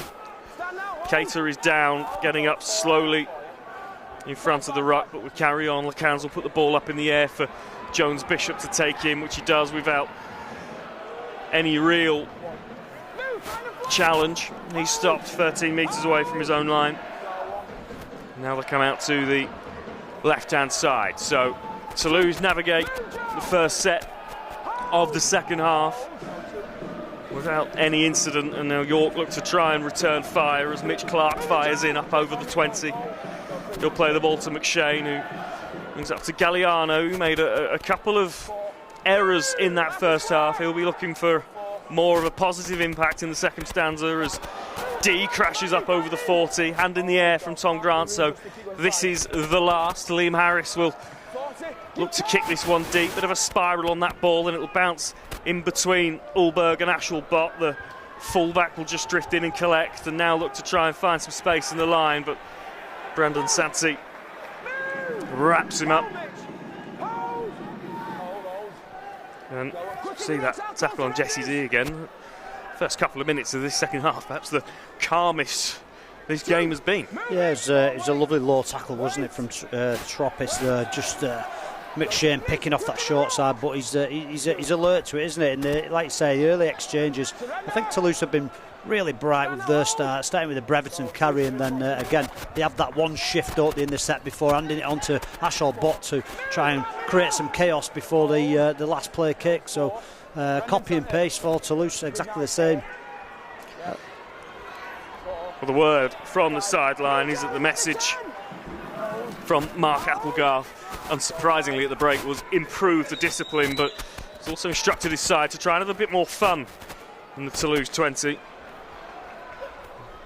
I would imagine fun in a grand final is just scoring points. Yeah, I think what it means is just just play at the back a little bit more and find the right people. A little bit risk averse, weren't they, in that first half, you've got to say. Yeah, it's funny, isn't it? Sometimes in these games teams can overplay. It almost feels like York have gone in the opposite direction, and it's been a little bit safe, almost underplayed at times. Well, the safe option isn't the lead ball or the perceived safe option, isn't it? The safe option's to hit the man out the back where there's space and where there's fresh air. So I just think it's selection and execution that's just been slightly off, but if you get enough chances then you'll get it right eventually, I'm sure. It's a good carry from Mitch Clark, finds the halfway line, but this is the last. So Hingano doesn't have a huge amount of distance on the kick, but is very, very tall. And Paul Marcon has no choice but to take that and then take his medicine. Absolutely clattered, but brings it in safely. So Toulouse starting this set in their own 20, and we do have an arm wrestle for the first time, really. Ulberg now off his wing, he runs straight at Mitch Clark, who does a good job actually of holding Ulberg up and just slowing that tackle down. He's Ruben Rennie, who had some bright moments in the beginning of that first half, slightly quieter finish, but he'll get us moving again. Cater will play the ball dead centre. Out they'll come to Shorrocks, who puts boot to it. The back three are all in position, so Matt Arthur, I was about to say, he has a relatively easy job of bringing that in. He makes hard work of it, but he did go backwards. And now the York fullback will return up over the 20. Hingano drifts in at acting half, and you can see both teams already. There's a few players walking, a few tired bodies out there. It's a long season. We've got 35 minutes of it left to find out who will be lifting the Betfred Championship trophy. And there's a penalty, and that has been very uncharacteristic of what we've seen from Toulouse. Yeah, it's against the run of play, isn't it? It's a strong carry, isn't it, from the York winger. He's just, like you said, he's wanted to make amends from a couple of early errors in that first half, but on that occasion his strength of carry again, which can never be questioned, just won York some field position through a penalty, a cheap penalty. But so the first chance now Well, they do make decent progress with the kick, so up to the Toulouse 30s where they will start the set. Hingano comes into the line and they'll just work it through the hands to Ollie Field, who beats the first defender before being brought down. Galliano then goes into hooker, and here's Mitch Clark, who, well, he's only ever going to do one thing with ball in hand, and it's a decent carry from Clark. He's up to the 10-metre line. McShane, Hingano, numbers wide if they can get the ball through hands. They look to go over the top, and well, Liam Harris very uncharacteristically with a nothing ball. Ben Jones-Bishop never stood a chance of reeling that in. No, he's just passed it into the space, hasn't he, Liam Harris, where he wanted Ben Jones-Bishop to be. Ben Jones-Bishop is in tuck shape there, so he's not hugging the touchline. Again, slight miscommunication, execution, communication, all them little things just, again, not quite clicking for York, but there was certainly an opportunity. And certainly some intent there from the tap, as you see. They went straight on a right to left shift. Heeding the words of Mark Applegard to have a little bit more fun. I think that's what the fun looks like. They'll be enjoying this, because this is all the way back over the try line. York celebrating, just lifted him up into the air, got the wheels turning, got the tractor trundling, and York have earned themselves from a nothing situation a crack at the Toulouse line. I mean, it's a bizarre tackle, isn't it? He's actually lifted off the air and carried over. He's not dragged, he's carried. So great defence from York. Oh, now that is a really nasty dropout, and it's come down and it's come forward. So it is. Yeah, it's a knock-on from all York over the place, this game, isn't it? Well, that's what Toulouse do. This is what Toulouse do. It's chaos, and then you see the York players now getting a little bit frustrated. You've got to really keep your concentration, haven't you, against a team like Toulouse who do have fun. You know, York, I guess, whilst Mark's saying play a little bit more, they've got to stick to what's worked for them all year and the process that Mark's put in place. So they've been fantastic all year. They're here for a reason. So just stick at it.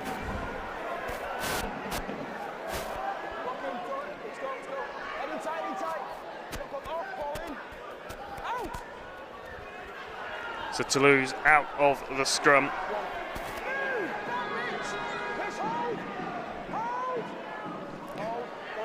An opportunity to try and march themselves downfield. So what could have been a real opportunity for York to get points on the board has turned into another defensive set for the Knights. Good now.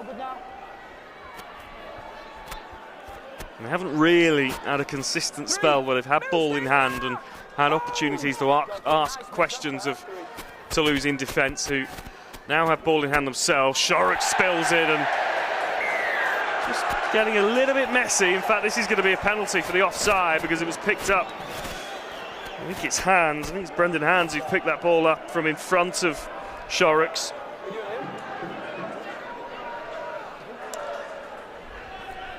And it gives opportunity to Liam Harris to just put the ball downfield. And it was a great read from Hangano. You've got to say defensive read. They played a tempo play through the half-backs of Toulouse, really slow across the line. It was telegraphed really, but a great read and the effort to get there from Hangano. It's forced the errors. Well, these are opportunities that Toulouse were not affording York in the first half. Sam Cook is onto the field in place of Brendan Santee. Paul McShane's still out there, so Cook will go into the second row.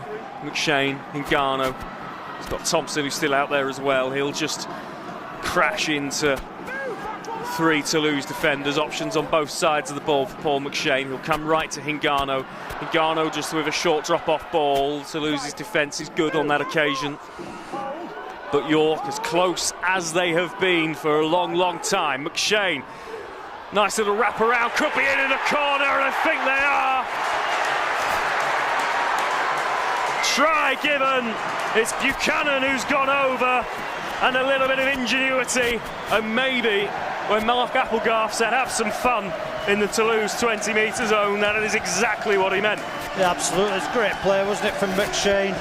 I mean, how many times has he come up with something innovative like that in his old cast days? So he's just showing it there on that right edge, short side play, plays his forward, back of the run around, and then over the top, the audacious pass. Toulouse claimed for a forward pass, but it's a great play from Paul McShane. And you've got to say, Toulouse's defence, their last two defenders just asleep, should have put themselves in better position to at least take the ball, if not the man.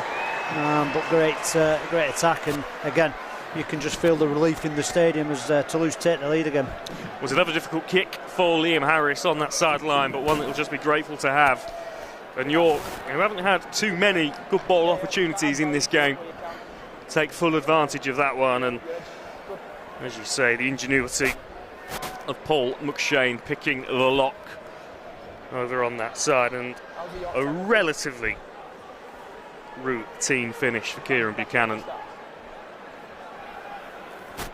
Liam Harris, this is not easy, but how he would love to turn 4 into 6 and stretch the lead out to 4 points.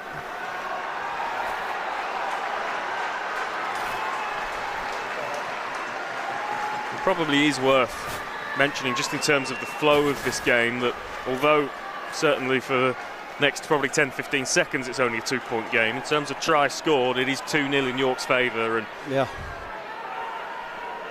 despite the amount of possession that Toulouse have had in decent positions, they haven't done much with it. So an opportunity for Liam Harris to turn the screw a little bit more, but certainly not an easy one.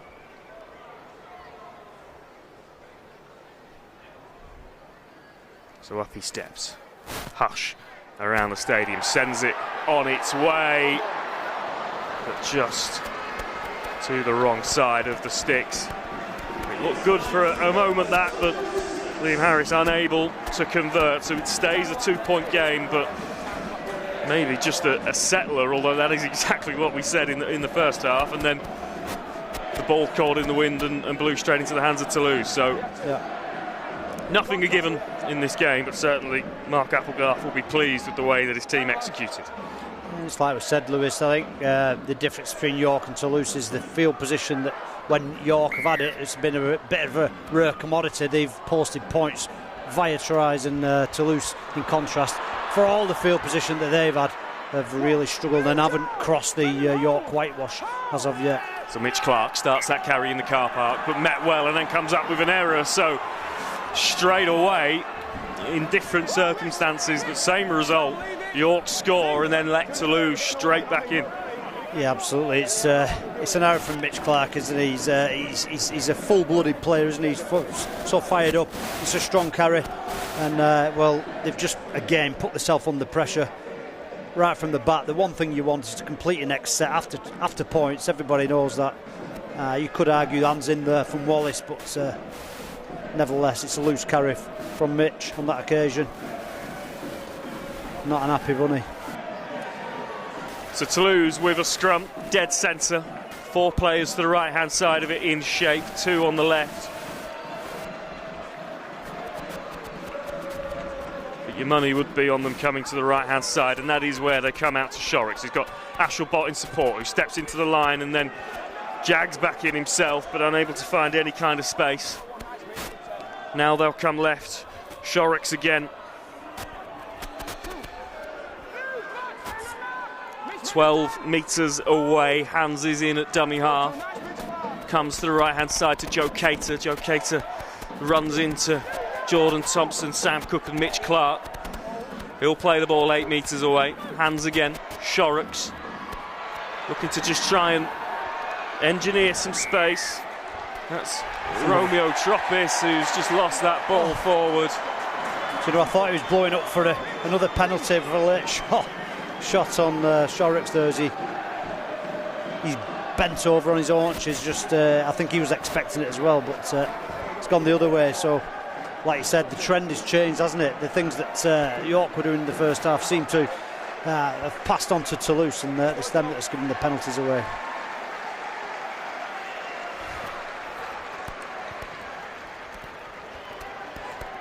So Harris puts it into touch up over the 20-metre mark. And York, having made an error pretty much from the kickoff, now have an opportunity to try and march downfield after that try. A bit of a reprieve, really. Toulouse unable to make them pay, and maybe just an indicator that the tide is starting to turn in this Betfred Championship Grand Final. Harris brings us out to the right-hand side to Connor Bailey. He stopped just the other side of halfway. McShane in at dummy half. Comes right out to Buchanan, scorer of that try just a few minutes ago. McShane again. Harris has runners. Out they'll come to Hingano. Hingano just with a short ball to Jesse D. He looks to try and find an offload, but can't get the arm free. So this is the last tackle. Mataratha is in at acting half. Harris just runs away from the chase, puts a kick through. Ashel Bott is able to get across and bring that down, but he's pinned into the 10, and again it's a reverse of the pattern that we saw in the first half. It's Toulouse being made to work out of deep now. Marcon will play the ball, and Olympique are up to the 20-metre mark. Hands in at dummy half, brings us left. That's Allberg off his wing, looking to try and work up towards the 30-metre mark. He'll play the ball, and Toulouse perhaps just not finding some of the metres that were there in the first half. Shorrock's forced to kick from just north of his own 40. That kick will bounce upwards and in the end safely into the hands of Scott Galliano, who runs into Matthew Duchamp, and now this is Ben Jones-Bishop, who's had a quiet afternoon by his standards, but not had too many opportunities to find open field. Here's Buchanan, and York are just starting to turn 5 metres into 7 and make progress. It's another good carry off, a good play the ball, so the Knights just marching upfield here. Here's McShane out to Cook. Cook will keep it in hand himself. He's struck down just the other side of the 40. This is the last. McShane will put the kick in himself. It just tries to turn Toulouse around, but Macron will go back and pick it up, and he stopped 8 metres away, and maybe just a little bit of game management coming into things now. Yeah, they're looking a little bit laggard, aren't they? Toulouse, not as much energy as previous. There's nobody behind the ball yet, getting up to play 3. Not that shape that they've, all through the first half, they threw one shape in the yardage sets before Ashel Bott stepped up, but just getting a little bit tired on the look of things. That last set, I'd have liked York to catch the ball on the full and really bring it back, but as you said, they're winning most collisions now, York. So Hans gets on the front foot, just finds a little bit of room direct from dummy half. They'll come out again to the right hand side. They're going to play on the last rather than go for the kick. It does now come in. Galliano just having to look through the balloons that are still blowing around here in York, but does manage to bring that in safely. Now, that is an error, and it is going to be Toulouse ball. Mathieu Duchamp celebrates. Scott Galliano, who he's had a few moments in this game that he might not look back on with too much fondness. It's a loose carry, isn't it? Yeah, Shorrock's arm is in there, but it's not stripped away. And it's a loose carry, I think. You have a responsibility to look after the ball, don't you? He's had one to forget, hasn't he? He's all his carries are really strong. He's clearly a really tough, whole-eyed winger, isn't he? But certainly when he's been asked to catch the bombs, or in that occasion carry the ball and keep hold of the ball, then he's come up with, like you said, 3 errors, I think, now. So can Toulouse make it pay? Ollie Ashel Bott nearly slices through on the first tackle from that scrum. York trying to shepherd him towards the halfway line, but he does well to stay in the field of play, looking for a quick ruck, doesn't get one. Referee just says get up, so Lecans brings us out to the right hand side. Belmas still going. Lambert Belmas, former Catalans Dragons man, France international, and he gets a repeat set, so more pressure piled on the Knights on their own goal line. Cater tries to go through McShane and Cook, and he's lost the ball, but illegally stripped away, says Tom Grant. And you would think Toulouse will take the shot from straight in front to level the ball game. Yeah, I mean, you got to take the 2, but there's something in you kind of would like to see him tap it, but no, the sensible wants to take the 2, obviously bring the game back, but I'd like to see what they could have done with a full set there and see if they could have actually crossed the York whitewash, but yeah, we'll see it 8-all here, I'm sure. The bizarre game, you know. Well, it was frantic last week, York against Halifax, uncharacteristically, and then again today, they just haven't quite found the control, have they? And you know, it's not really Toulouse's style to grind the team down, but they have got an opportunity to be levelled up at 8 points all without scoring a try. Well, I wouldn't bet on Toulouse going through a game too often without scoring a try, so you would suspect that there's still something left in them in terms of the 4-pointer and getting over the whitewash. So, you know, the time's ticking. You keep expecting York to pull away in this game. It feels like York are just ready to pull away and get the ascendancy, but along comes the chaos. So the kick from straight in front of the posts is good, and again we are levelled up 8 points all in the Betfred Championship Grand Final. 20 minutes or so on the clock.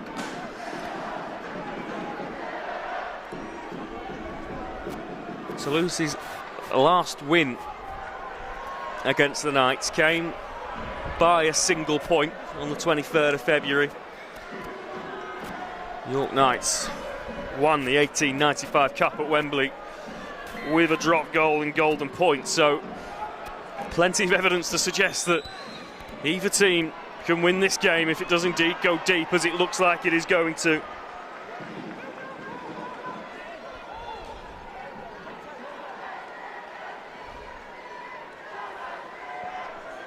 And for Toulouse, who have fallen at this hurdle for the 2 previous seasons, all the time that it stays close and it stays like this, the belief will grow.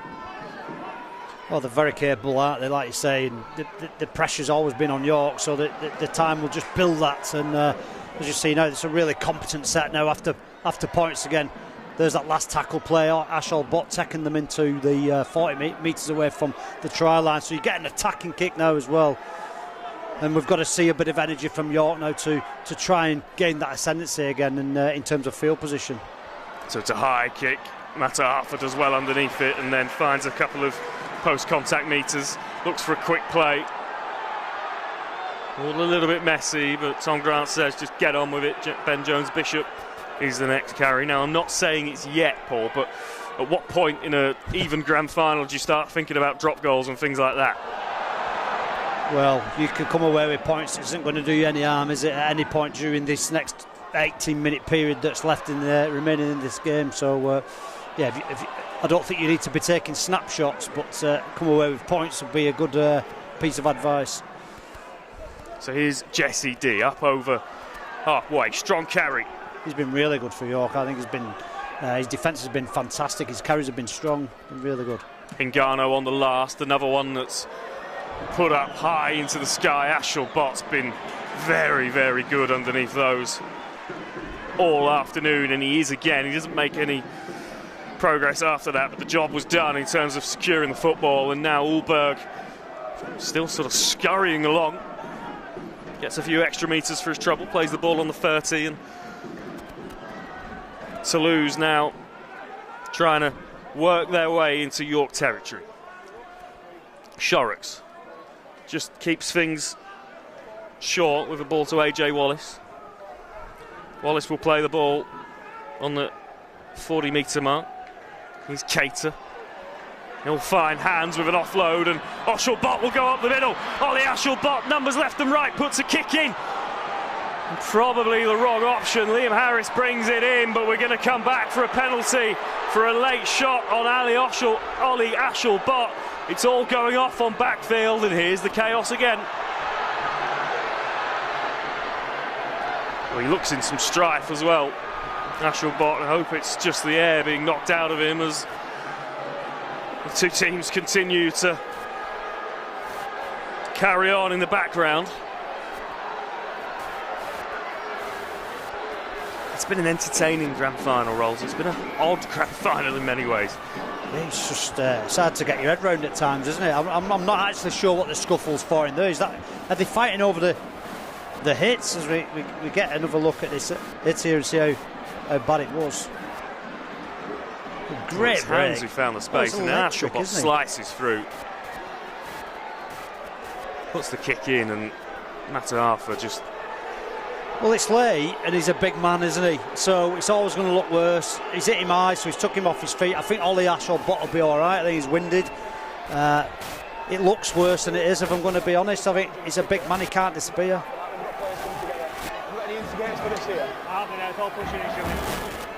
Yeah, I've only got pushing in that. Anything else?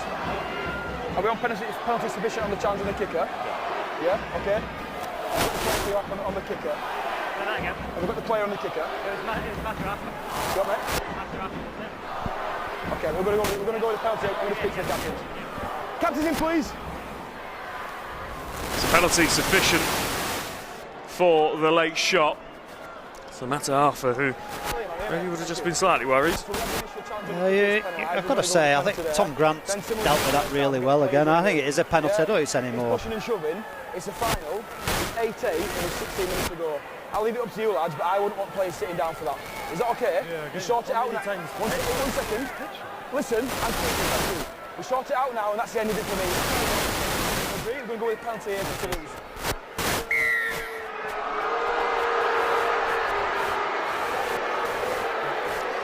It's a final warning from Tom Grant, and we will come back for a Toulouse penalty. And it can only be a final warning to York, though. Toulouse have hardly given any penalties for discipline throughout the entire game. So York have had, obviously the points tell you on the board, if they get this over, it's 10 points, all penalties, all hits or foul play.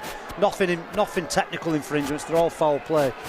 So it's York that's got to heed the warning, not so much Toulouse, but Ollie Ashelbot back to the play in the first and foremost. A great offload from Keita. They've not done a lot of offloading since the very first set, Toulouse, where they caused problems. So it might be something that they might want to adapt a little bit more and bring it into the game. But I'm not sure why Ollie booted it left, if I'm being honest. No, but equally, and I'm not a fullback making a split-second decision in the grand final, but once he is shaping up to kick, I don't understand why you would just continue to take him out. Once the boot was on the ball, he'd almost put himself, backed his own team into a corner. As Shorrock steps up to put Toulouse back in the lead, and he does. So this Betfred Championship Grand Final continues to swing one way and then the other. The Toulouse Olympique fans in that far corner celebrate. And we have 15 minutes to go. And as we see the penalty again, and there's absolutely no doubt that it is a penalty. Yeah. Well, I think like anything else, I think he'd have been better off going through with the tackle and coming down with him, and it doesn't look as bad, it doesn't flip him. But what I'll say with Toa Mataafa, he's a very nonchalant player. He glides, he moves really well, but he's very heavy, isn't he? So he's not pulling out of that tackle, that's for sure. Big man on little man, wasn't it? Yeah. But undoubtedly a penalty, and it is a penalty that has put Toulouse Olympique back in front in this grand final. So 15 minutes left to go, and York have some work to do if they're going to complete the treble that they are chasing. That clock's all of a sudden moving very quick. They've not lost since the 18th of April. This would not be the game that they would have chosen to break that run. Ollie Ashelbot getting them on the front foot again, and there is space now for Toulouse on this left-hand side. Eventually stopped, but finding those extra metres again. Hands to Lacans. Lacans just chips one over the top. Mataafa is there to bring it in, and then he'll try to take Thomas Lacans with him on his kick return. He is eventually brought down on the 20. This is where Toulouse's discipline needs to be squeaky clean. Jones Bishop. Harris will bring us out to Galliano. Galliano, just wonder what's going on in the back of his mind after a couple of errors in this game.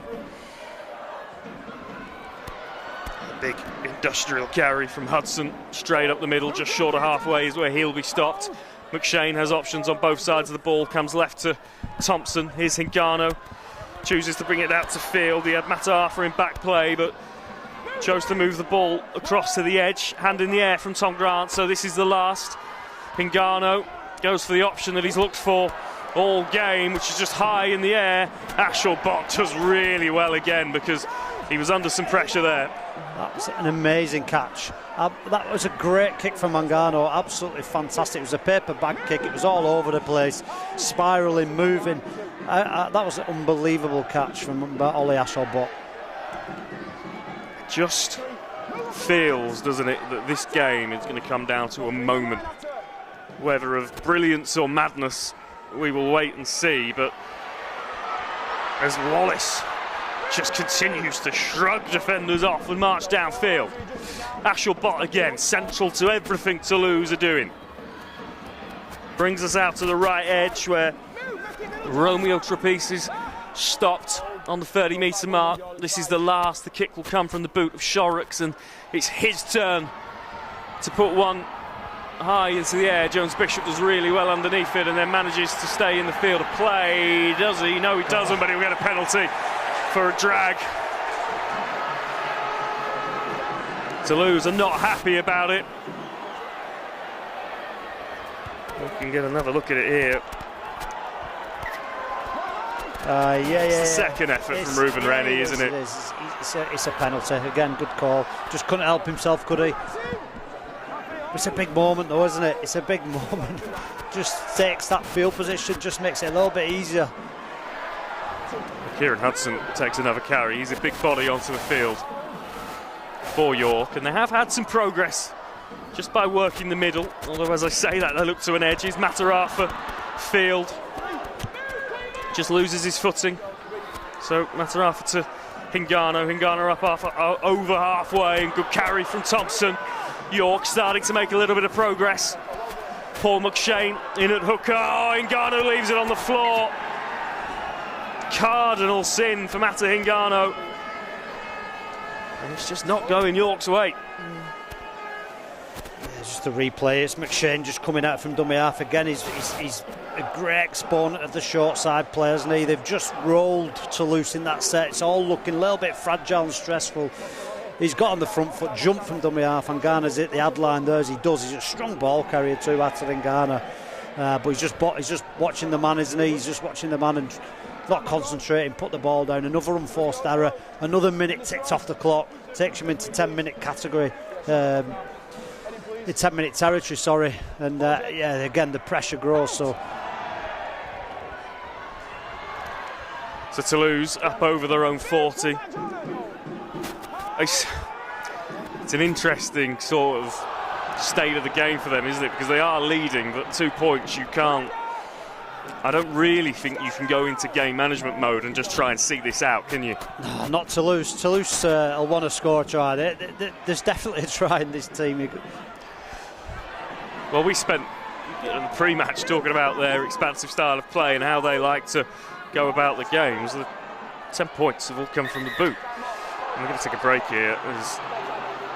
Do you know what though? The expansive style that Toulouse have adopted and played has enabled them to get one-on-ones, which created the opportunities for the lack of discipline from York. So, their endeavour has been rewarded with the 2 pointers. Whether even though they've not crossed the try line for the 4 or possible 6. It doesn't matter how the points are scored, does it? If you win the game. So out to the left-hand side come Toulouse, looking for that try. Could it come here? Ruben Rennie almost gets himself free. Last tackle. What can Olympique come up with here? Lacans spins it out. Options still right. I'm not sure that was the play. Lambert Belmas ends up with the ball. I think even he was surprised that he had the ball in his hands there, and it all comes to a fairly disappointing end to that set. Well, I think York showed them the way. The left edge of York's defence, as they have done all afternoon, led from the third defender in Angano. He gets up really high defensively. He forced an error previous in this half. On this occasion, they've showed the pocket to kick into, but they were the wrong option from Toulouse. into the final 10 minutes then of the Betfred Championship season. Who's going to make themselves a hero? Jack Martin carries up towards the 40-metre mark for York. Paul McShane, he won't be phased. He's been in these situations before. That's Kieran Hudson just poking his nose through the line, finds a quick play as well. So York are up to the 40. Hingano will just keep it in hand. This is the last. Harris puts one high into the air. It's another one that's going to hang, but it's going to hang over the touchline. Liam Harris, well, I've used the word uncharacteristic a few times this afternoon. Well, that's two sets. One set, one pivot's messed up, and the other set, the next pivot's messed up as well. So the key men just not quite finding the answers at the minute, just coming up with them unforced errors. But again, it's chipping away at the clock and getting ever nearer to that 80-minute mark where Toulouse will. So Toulouse play the ball just short of their own 40. Ulberger's off his wing. He'll be the first player to carry into this York line. Clock ticking away for the Knights on what would be a very damp end to what has been an otherwise outstanding season. Still got time, of course. 2 points can disappear very, very quickly as Butler almost goes up the middle, but Martin had his number. Big shot goes in from the former Queensland under-19s player. That's batted backwards by Liam Harris into the hands of a York player. So another strange end to a set, another strange turnover. It is the Knights with now a penalty as well. Just too much going on in there for Tom Grant's liking. Liam Harris just playing peacemaker as well. Bailey just carrying on a little bit. Decent distance made on the kick. So the crowd lifts here at the LNER Stadium. Kieran Buchanan up to the 20. Is this the opportunity? He's lost the ball and he's lost it forward, says the referee. Toulouse celebrate. York look on in disbelief. We'll have another look at it. Ooh. There's hands all over it. There's hands all over it. It is one of those where, with bodies all over the place, it's probably a difficult decision. I'm glad I'm not the referee, but I'm probably inclined to agree with you, Paul Rowett. Yeah, you don't. I mean, the referee can't see. That's got the touch. He's got to see that one. There's hands all over it. It's that sort of the game, isn't it? That period of the game where that sort of thing's going to happen, but they've got away with it anyway. So all the time, Toulouse can eat up with ball in hand, edges them ever closer to being champions. Hingano goes flying in. I don't know if he almost ran into the shoulder of his own player there. Kieran Hudson was the other York player in that tackle. Both back on their feet. There's a Toulouse player down with cramp as Ollie Ashelbot tries to get things moving again. Here's Ruben Rennie, who just runs at Martin, does manage to shrug him off, and now Toulouse keep moving. Still unable to breach halfway. But it's all just slowed down a little bit when Toulouse have ball in hand, unsurprisingly. Belmas brought down by the scruff of his shirt. And his hands, who've been lively at hooker this afternoon for Toulouse, on loan from Parramatta Reels, hand in the air from the referee. One more opportunity in this set. It's just a grubber kick to try and turn Matarath around, and he'll go back and collect, find the floor, but York will start this set with the full length of the field in front of them, and that is exactly where Toulouse Olympique want to play the last 5 minutes of this grand final. So Clark back up on the field, but he's unable to make too much progress. Just trying to get some indication of where the wind is blowing now to see if a 40-20 or anything like that might come into play. 5 minutes or so to go. Paul, I'm going to ask you to start having a think about your Betfred player of the match, but here go York up the right-hand side into positive equity in this set, up over halfway. This is the last, so they'll keep playing. Out to Hingano, who's spotted some space on this left. They'll bring us all the way over, finds an offload. D just puts the boot to ball. Well, puts boot to ball and then nearly takes Ollie Ashelbot's head clean off his shoulders, and I'll be very surprised if York finish this game with 13 players after that. He said in his previous that anymore he's going to set him down. He said it in his previous. Ill discipline from York again. He's got to go at least a yellow.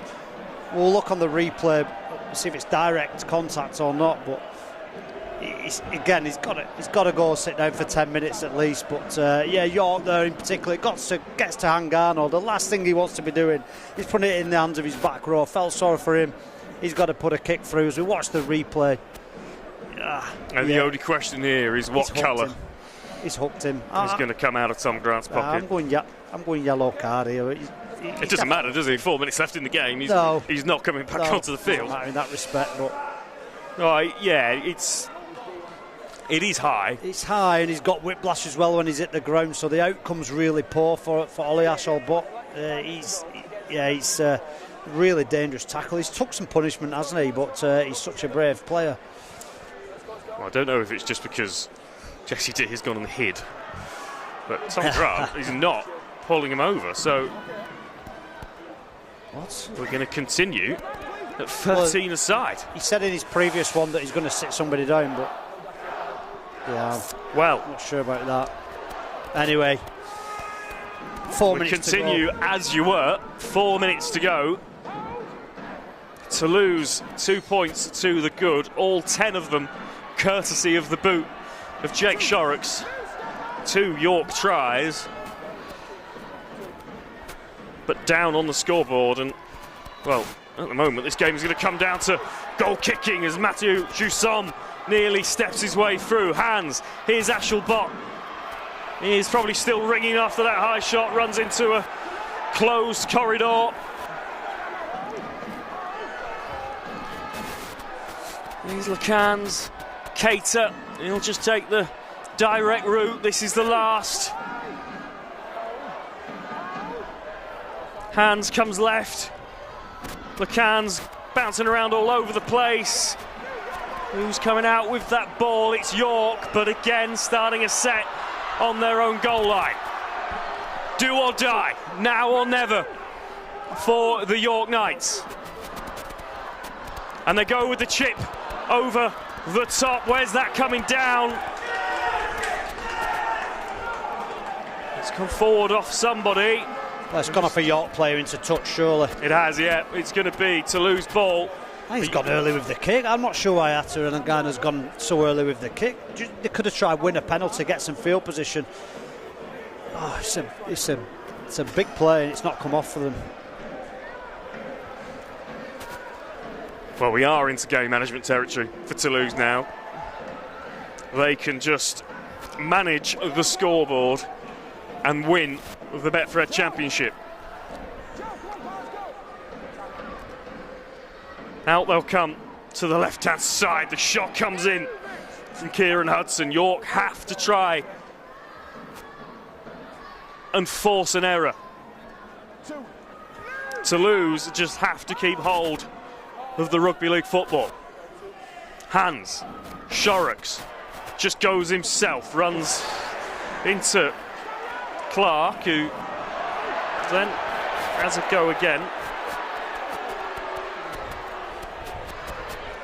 And that actually has just given Toulouse the opportunity to slow the game down a little bit more. See it again. Clark rocks him. Yeah, I think he's just a bit of gamesmanship there. I think he's all right. He's taking the pace out of the game. As we see York, they'll have to force some errors, like Q said. We'll see people now. Mick McShane in particular look to force errors, come out of the line, intercepts. To Cater, Jordan Thompson. Timely reminder that clock on your screen is not the referee's watch, it is just the guide. But there is not long left in this game as Toulouse now look down the left-hand side. This is the last, keeping the ball alive. Could Lacans get through? Has he got there? Just short. It will be a turnover, but it is literally a turnover on the goal line for York. So they have got to go 100 metres to win the Betfred Championship. Discipline. Drama in this grand final. They'd love a penalty, York, but Toulouse just doing what they need to do for the time being. The referee has said that there are 2 minutes left in this game, so there is time for York to try and make something happen. Hingano, they'll come up the left-hand side with Field up towards the 40. He'll play the ball to Galliano. Galliano will give it to Mata Arthur, and now Hingano will look to come the other way. This is Liam Harris. There could be some space on this side. Here's Buchanan.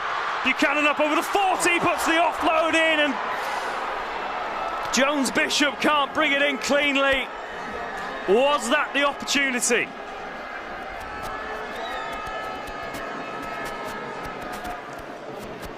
Oh, did he need to do it? Well, I understand it. yeah, exactly. If it sticks, it's the pass that gets you over the line, isn't it? But you've got to say, every time York have gone left to right down that edge, they've looked really dangerous when they've gone to Ben Jones Bishop. So yeah, it's just a tight one, isn't it? He's a little bit behind there, Ben Jones Bishop, on that occasion, and another play in the bank as well. They probably could have just took the tackle and gone again. Well, that could be that. As Ulberg runs in, Clark tries to rip it away. Ulberg did not need to throw that offload, but Ashel Bott nearly finds a gap to get through. 60 seconds left in the Betfred Championship Grand Final. Toulouse have a lead and they have possession of the ball. And we are in miracle territory now for the York Knights. Belmas will just take the tackle on the 40. Everything now will be extremely slow from Toulouse as Butler carries up to the 30. Forced onto his back, and he'll be more than happy to slowly get up. Here's Shorrocks. Jusam, this is the last. So York will get the ball back in this game. No, they won't. There's the hooter. Toulouse Olympique are the 2025 Betfred Championship winners. They have done it all via the boot of Jake Shorrocks. But it does not matter, because after 80 minutes of Grand Final Rugby League, Toulouse Olympique 10, York Knights 8 is the only important stat. Paul Rowley, what a grand final. I do need to come to you before we get into the details of that for your Betfred player of the match. Oh, it's the easiest one you've ever asked me before. Ollie Ashelbot by a country mile. The Toulouse fullback, I think it's been the difference between the two sides. It's been the magic. They've been fantastic. Well deserved from Toulouse. I think York will be kicking themselves when they review this game, but reviewing it, there's no point now anymore, because there is no tomorrow, and you get to cup finals like this, the last game of the season. I think Toulouse have been absolutely fantastic. They're worthy winners today, and I think that man, the fullback Ollie Ashelbot, has been absolutely fantastic. Ollie Ashelbot, then, your Betfred player of the match. They were upset by the London Broncos in the Grand Final 2 years ago. They were blown away by Wakefield at this stage last season. But at the third time of asking against all the odds, Toulouse Olympique have come up with a mammoth effort here in York and are just minutes away from lifting the Betfred Championship trophy. And that band of maybe 100 French fans over in that corner, well, this trip will be worth every penny for them now. Yeah, absolutely. We said before the game, it's been a colourful event, hasn't it? The York fans came out in numbers. They've had such a tremendous season. Let's not forget that. So, whilst they're despondent at this moment in time, they've had a great year and they've got a great future as well. More importantly, it's exciting for them. But what does this do then for everybody's opinion on who should be in Super League and who shouldn't? Because Toulouse have just give everybody a timely reminder that they're a wonderful city full of wonderful people, play the game in the right way. They added so much to Super League last time, and here they are. They've just done the impossible, haven't they? They've beat York. on their own paddock in the game that matters. And well, they've been quite fantastic, to be honest. And yeah, pleased for York in the season that they've had, and pleased for Toulouse in the day that they've had, and the coach in particular, Sylvain Hules, who's been there for several years now. And yeah, delighted for him.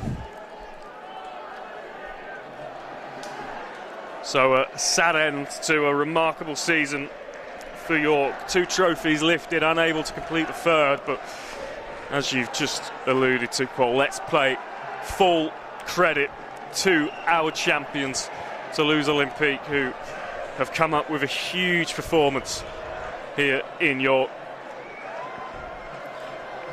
Got to say, I think the referee had a good game as well. I know it's always hard when you've got a one-sided attendance almost. Majority, 96-7% of people in here supporting York. However, I just think Tom Grant controlled the game really well today, and well, we was treated to a great game, albeit unusual in the circumstances that now Toulouse have won purely from goal kicks. You won't see that too often, and the odds would have been very low at the beginning. He gets a boo, a good reception there, Tom Grant, as he goes off. But who'd be a referee? You can't. There's no such thing as a good game, is there? I think he had when you're a ref, you're always going to upset someone. But no, I agree with you. I don't think. Tell me the big incidents he got wrong. Tell me the No, moments. exactly, and he's certainly not the reason that Toulouse are about to lift this trophy. The reason is the boot of that man in your picture, Jake Shorrocks, who kicked 5 goals in his 3rd season. I thought his overall game was good. You know, his control of the game was good. Obviously, aside from the goal kicking, I thought his involvements, the amount of time he had the ball in his hands. I think when Toulouse needed a go-to person, a steadying hand, then he was that guy more often than not. So, you know, I thought he was right up there as well with one of the top performers of the day in Shorrocks. Well, the weekend of Rugby League is not done, of course. We've had the 2 Betfred Super League semi-finals. We've had a wonderful grand final here on the Sportsman. Betfred Women's Super League final on the way shortly, but here in York, you can see the pictures. Toulouse Olympique celebrating with their army of travelling fans, and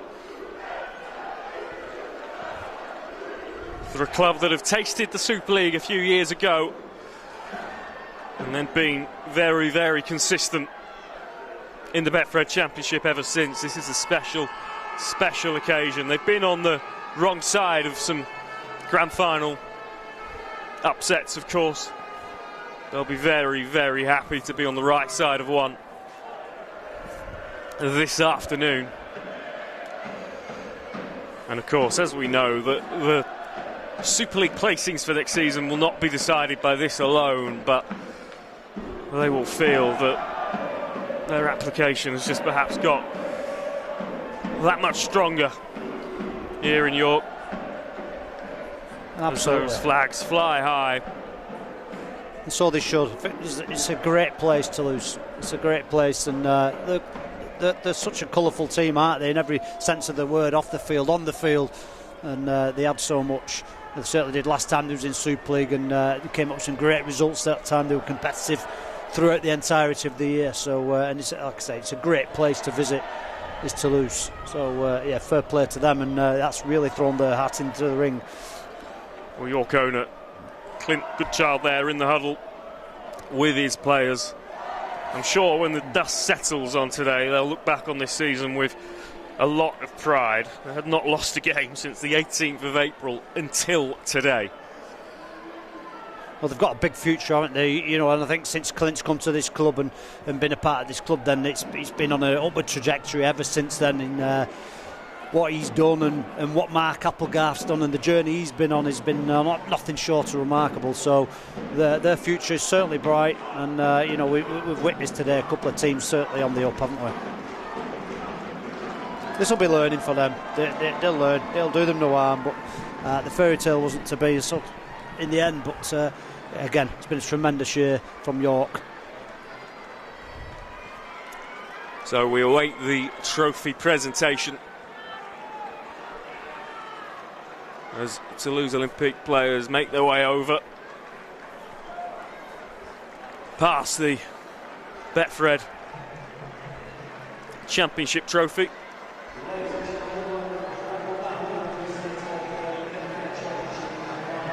Martin Coyd,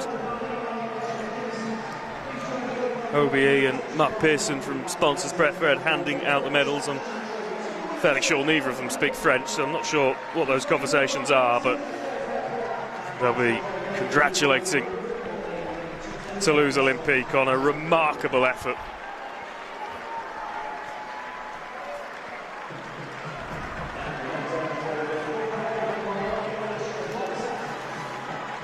And there is the trophy that they will be hoisting above their heads very, very shortly, and taking it back to the south of France. I wonder if they booked an extra seat for it just in case on the way back.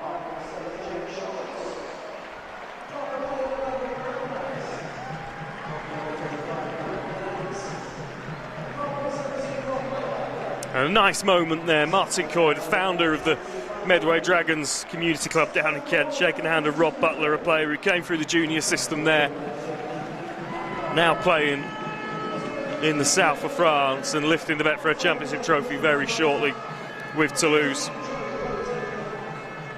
Ollie Ashelbot, our player, Betfred player of the match.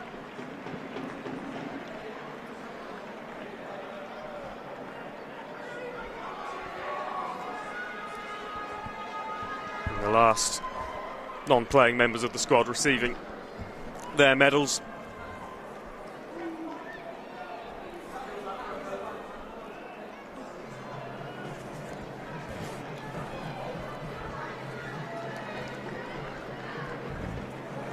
And in the middle of there somewhere, head coach Sylvain Houlet, who, as you mentioned, has been at this club a long, long time and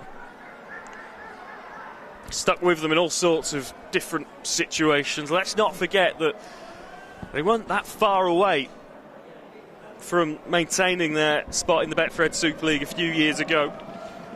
But now it is all about this. Toulouse Olympique, the 2025 Betfred Championship winners. Anthony Marion lifts the trophy high and the celebrations begin in earnest for Olympique. A long, long season finishes in silverware for the side from the south of France. Dominic Peyrou in there as well. And the party can begin.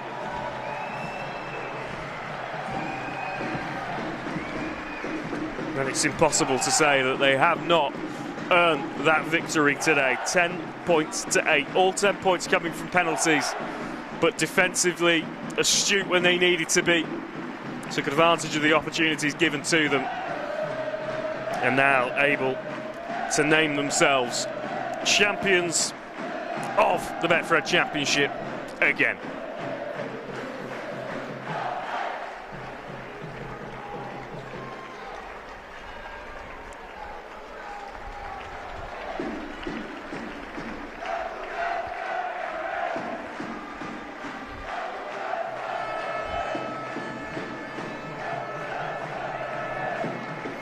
Joe Breverton in your shot there, a player who's gone over to the south of France and had a real solid career since joining in 2018, the former Wigan man. There's another former Wigan man, Jake Shorrocks, and been rewarded for their work and loyalty to the Toulouse club in the last few years. Fantastic pictures in front of us. And there is the man who's masterminded it all today, Sylvain Houlet.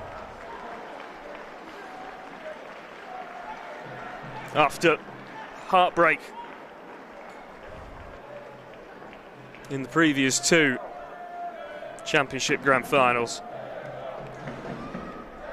he's finally a winning head coach in the Betfred Championship. Rolls, let's just remind ourselves as to how they got there.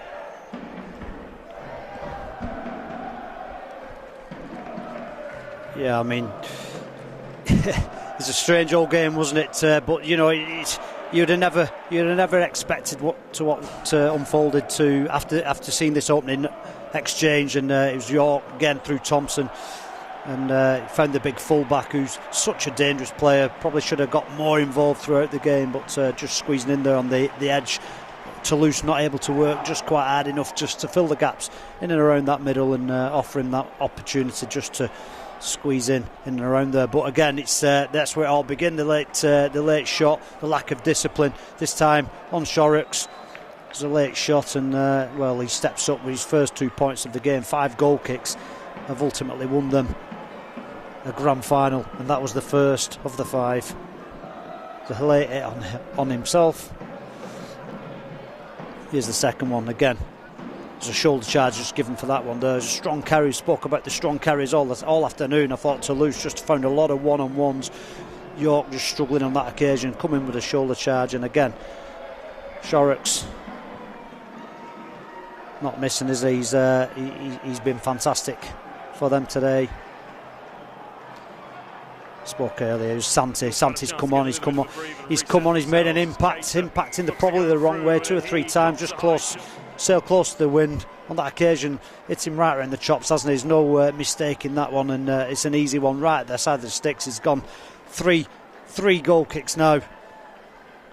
6 points on the board for Toulouse, and then here it is with York. It's McShane who really stamps his authority straight after half time, where they've had the message there from Applegarth, have more fun, he said. Well, it's McShane there, just audacious short side play, really brave, a little run around and pass over the top, and you would be forgiven for thinking York there just might go on and score a couple more tries after that. They looked very dangerous with the ball. But then here it goes again. It settles down. The chaos begins. We spoke about it. Just a surge for the line and a ball steal. Can't help themselves. Lack of discipline. This is what they'll review. They'll be kicking themselves, York. Just a sloppy penalty, really kickable for Sharks on that occasion. Then again, it's all Ashall Botar, man of the match. Electric through the middle. Thought he took the wrong option at the time, but it's the fullback. And who's just took him late. He's such a big body. It looks dramatic, not probably as bad as it has looked, but then Shorrocks probably with his most challenging kick of the afternoon, kicked it from the sideline for what would ultimately be the winning goal kick. And quite fitting, I guess, that the last touch of the game would be Shorrocks himself just kicking the ball out.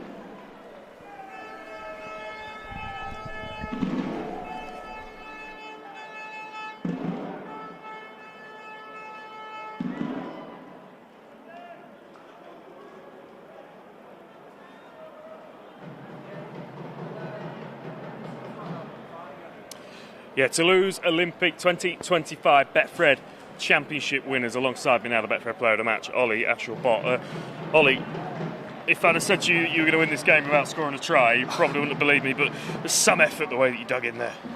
You know what, if you said that to me about not scoring a try, I probably would have believed you a little bit. We knew it was going to be a tough game, and we knew we grind out the sets, and once we get down there, take opportunities, and the opportunities were penalties, and we're not going to not take the 2 against a good side like York. So yeah, we took our opportunities when we could, and luckily it's come up trumps. It just seemed like you did a really good job throughout that game of stopping York from finding any kind of rhythm. When they did look like they were starting to get on top, you found a way of disrupting them a bit. Was that something that you'd spoken about coming into it? Yeah, we know York's strength for the back 5. I think any team this year struggled to contain them, and I think we did a good job today.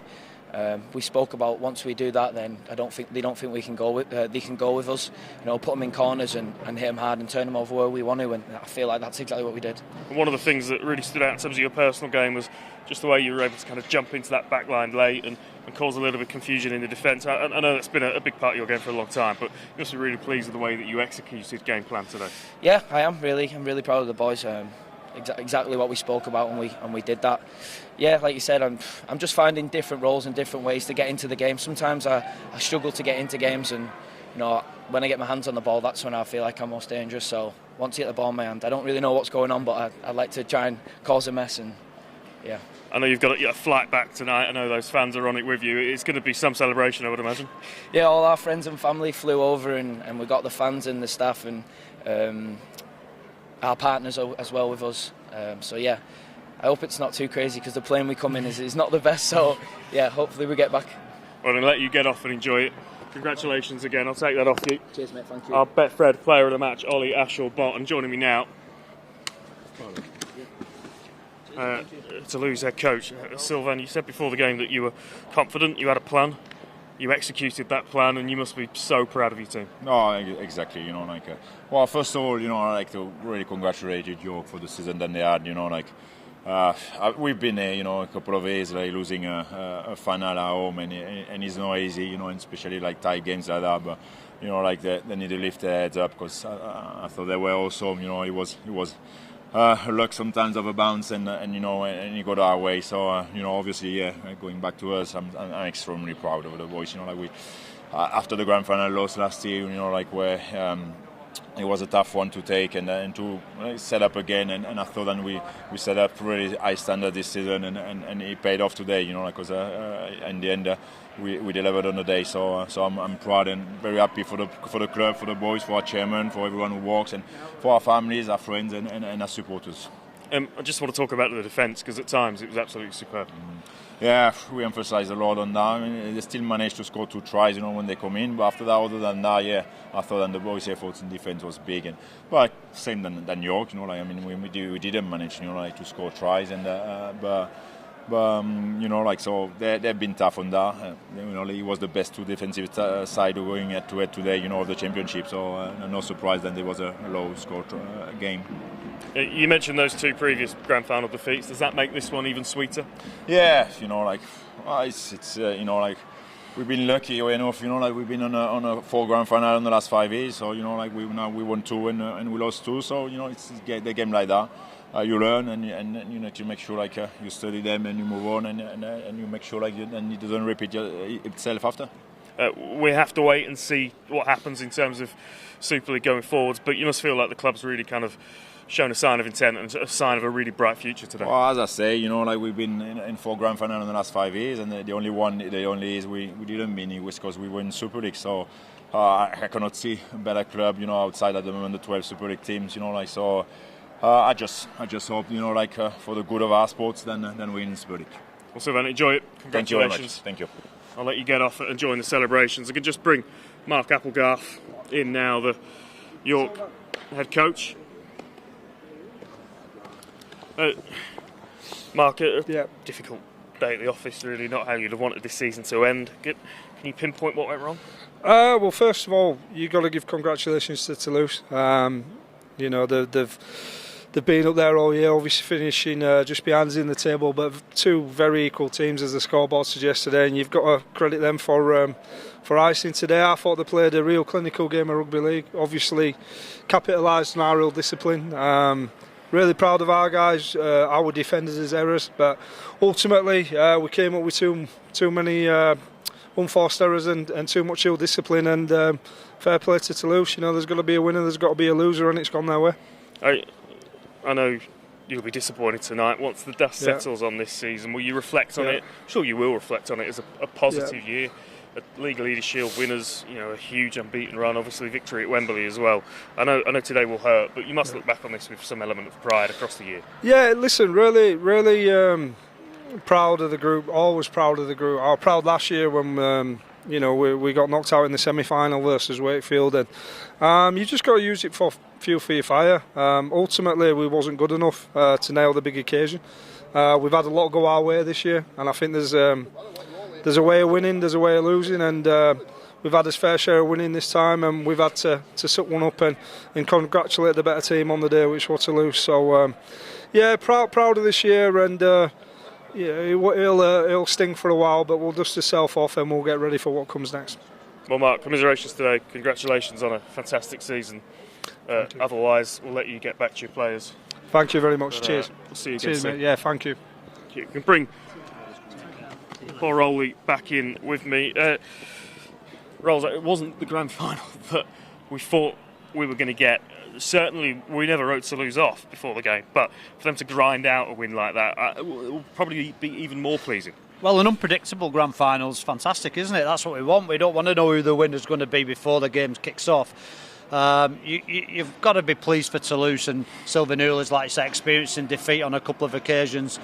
prior to today, and then coming up with the goods there, and Ollie Ashall bought the way he performed. You only have to look at the marks around his face. He's got punched from pillar to post today, and he had such an influential game. So what a day, what a celebration, and York showcasing to everybody what they're about, their Super League credentials. A full stadium. Mark Applegarth's done a fantastic job. But yeah, again, and then I'll reiterate what I said up there. Toulouse have, I was just speaking to Ollie off camera there, and Sylvain as well, and they're shouting from the rooftops. They want a place in Super League as well. So make no mistake about it. We've seen two clubs today that are definitely on the up. I thought the grand final was different, but nonetheless compelling, and and Toulouse I thought were the worthy winners. So no complaints. And it does show us, obviously we'll wait and see what happens in terms of Super League places, but it shows us the strength and the depth in this competition, because York, the best side all season, this time 7 days ago, more or less, Toulouse were way back at half-time against Bradford and came back and won. The unpredictability and the quality on show shows just how good it is at this level. Yeah, absolutely, and I watched that game as well, and Bradford have got a lot of good players in there as well. Watched the Halifax game here, the semi-final, a week or two ago, and Halifax again, they could have done it as well. Their form's been fantastic the back end of the year, so there's a lot of good players in championships, a lot of proud clubs, and I for one am a huge advocate of the Championship Rugby and the clubs and the people that are involved more than anything. I think it's so authentic, and anybody who doesn't go watch Championship, then you need to start, because it's a brilliant competition. Well, Paul, thank you for joining us. That is, of course, us done for live games here on Sportsman for 2025. I'd just like to say a few thank yous. Neville Smith and Lachlan and all the team at In Touch for making this happen. Danny Warwork and all the boots on the ground that have helped us bring you these games over the season. All of our co-commentators, pundits across the year, of course, the teams that have brought us such drama, and you at home for tuning in as well. Of course, the season is not done. The Betfred Women's Super League Grand Final kicking off very shortly, and next week, of course, off to Old Trafford for the Grand Final. We'll have a very special preview show from the Theatre of Dreams on Wednesday night ahead of that one. But here in York, it is Toulouse Olympique's night. It is their year. They are the 2025 Betfred Championship champions. I